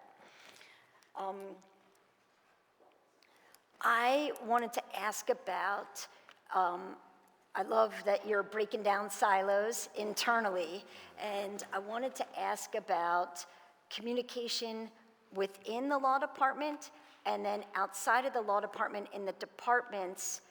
This is a forward-looking question about review of lawsuits against the city of Philadelphia, making sure that we're actually watching if we keep getting sued from a certain department or because of a certain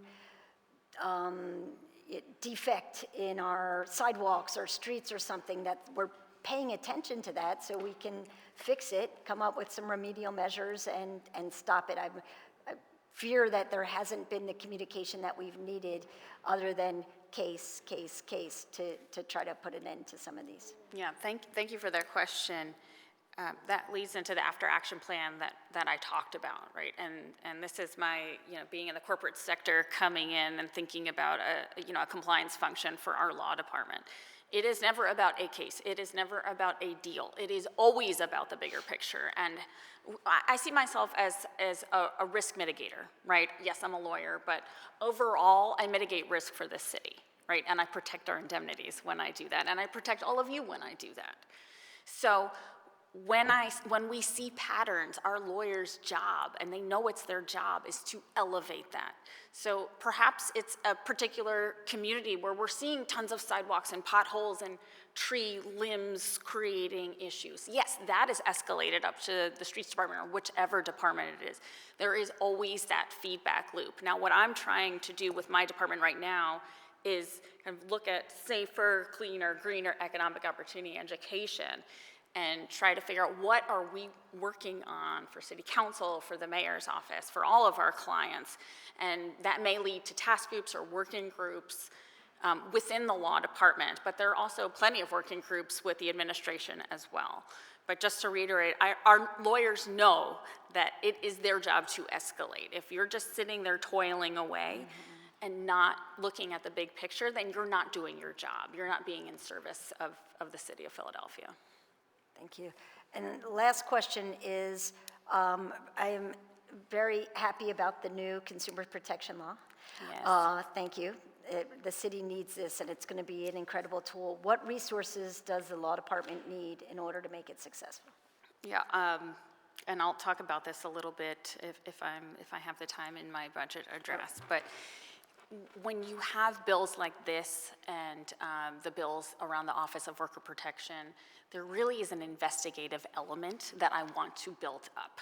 And so to have investigators and an attorney and a paralegal staff is really what we're looking for. We will be utilizing the community now, community legal services and our other partners to get referrals about the issues that are the systemic issues. MV Realty is a perfect example, right? These predatory folks that are in and around the space of housing. But it would be really helpful if we had both the attorney and staff, but also investigators so that they could go out and get the data and the details on something that's happening over and over and over again. Thank you for that question. Thank you so much. Thank you very much. And The chair recognizes Councilmember Nina Ahmad. Thank you, President. Hi there. I'm new, so even though I've been a deputy mayor before, I just want to follow up on what Council President was making a point of the conflict when, representing the executive branch and the legislative branch. How do you resolve that? I don't know what exactly happened with that. How do you address that? That Safe Injection sites was a very unique issue in that really council was on the right side of the law, but the mayor and the administration wanted to submit an amicus brief to federal action that was challenging that law. So that was really like, there were two sides of the law. It's very unusual. Usually the law is what the law is, right? And that's interpreted by the solicitor's office.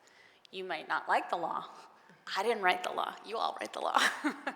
But, I'm not getting into policy disputes. It really is, this is what the law says, this is what the case law says, here's how the city would interpret that.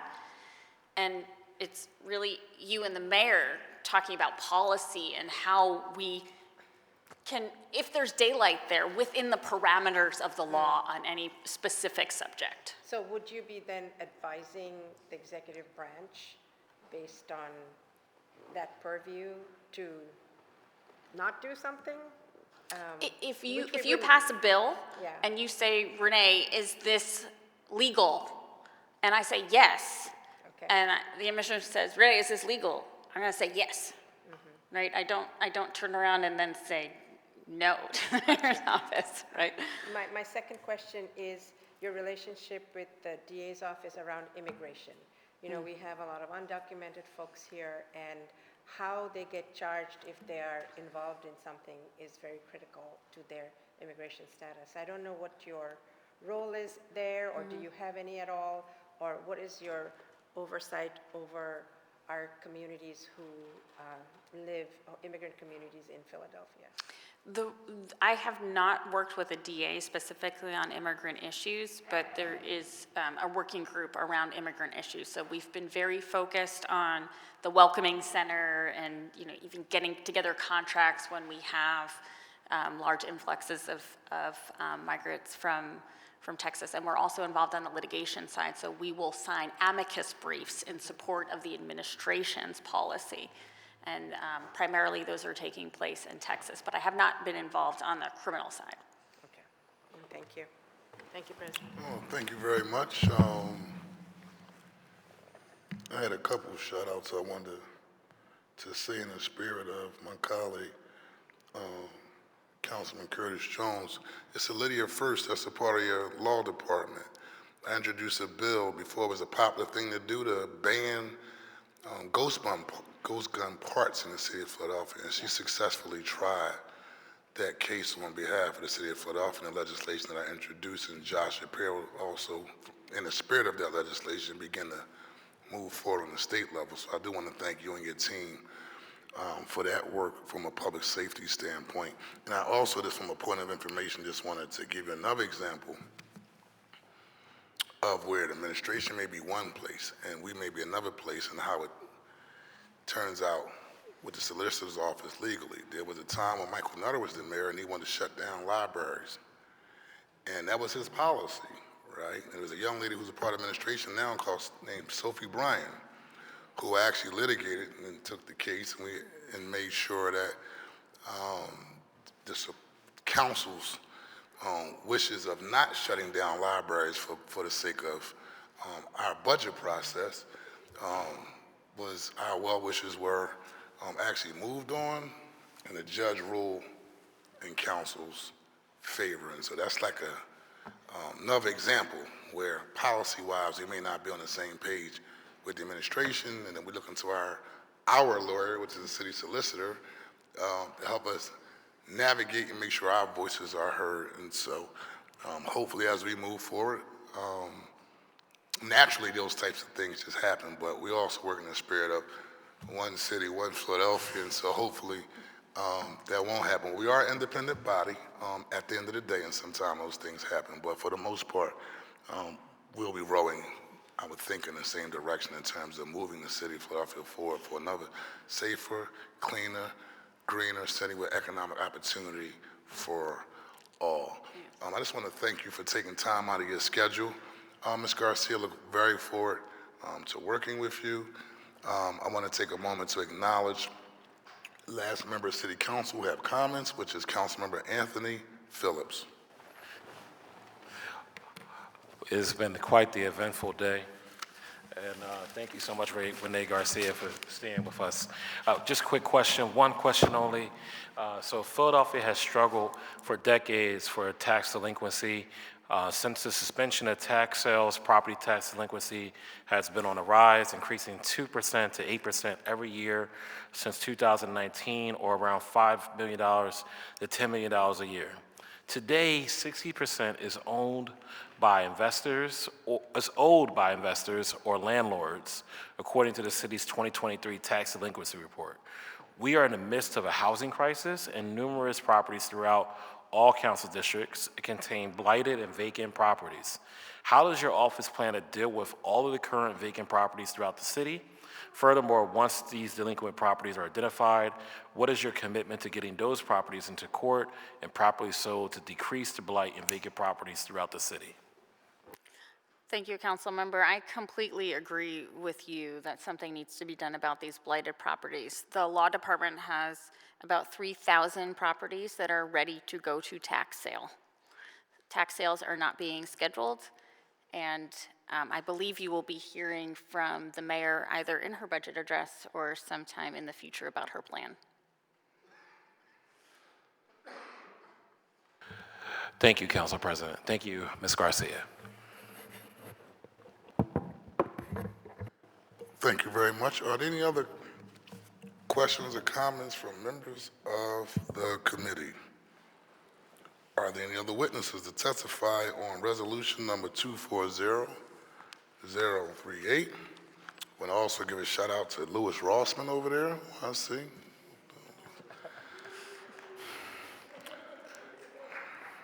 This concludes the, before I say this concludes, thank you very much, Ms. Garcia, for your testimony. Thank you for stepping up and as a public servant to fulfill this role to help move the city of Philadelphia forward. So thank you very much. Thank you, Council President. Thank you, Council. This concludes the hearings for resolutions 240075, 240078, 240079, 240029, 240038. And we will now go into the public meeting. There being no further questions from members of the committee and no other witnesses on the list to testify, I will ask if there is anyone else present in the hearing who wishes to offer testimony on resolutions 240075, 240078, 240079, 240029, and 240038. Hearing none, I want to thank all the witnesses for their participation today. We definitely value your opinion. Mr. Christmas, as we go into our public meeting, can you please call the roll and take attendance? Councilman Squilla? Here. Councilor Gaudier? Councilman Jones? Here. Councilman Young? Councilman Driscoll? Here. Councilor Lozada? Here. Councilor Bass? Councilman Phillips? Here. Councilman O'Neill? Councilor Gilmore Richardson? Councilman Thomas? Councilman Harity? Councilor Ahmad? Councilor Landau? Councilor Brooks? Councilman O'Rourke? Council President Johnson? Present.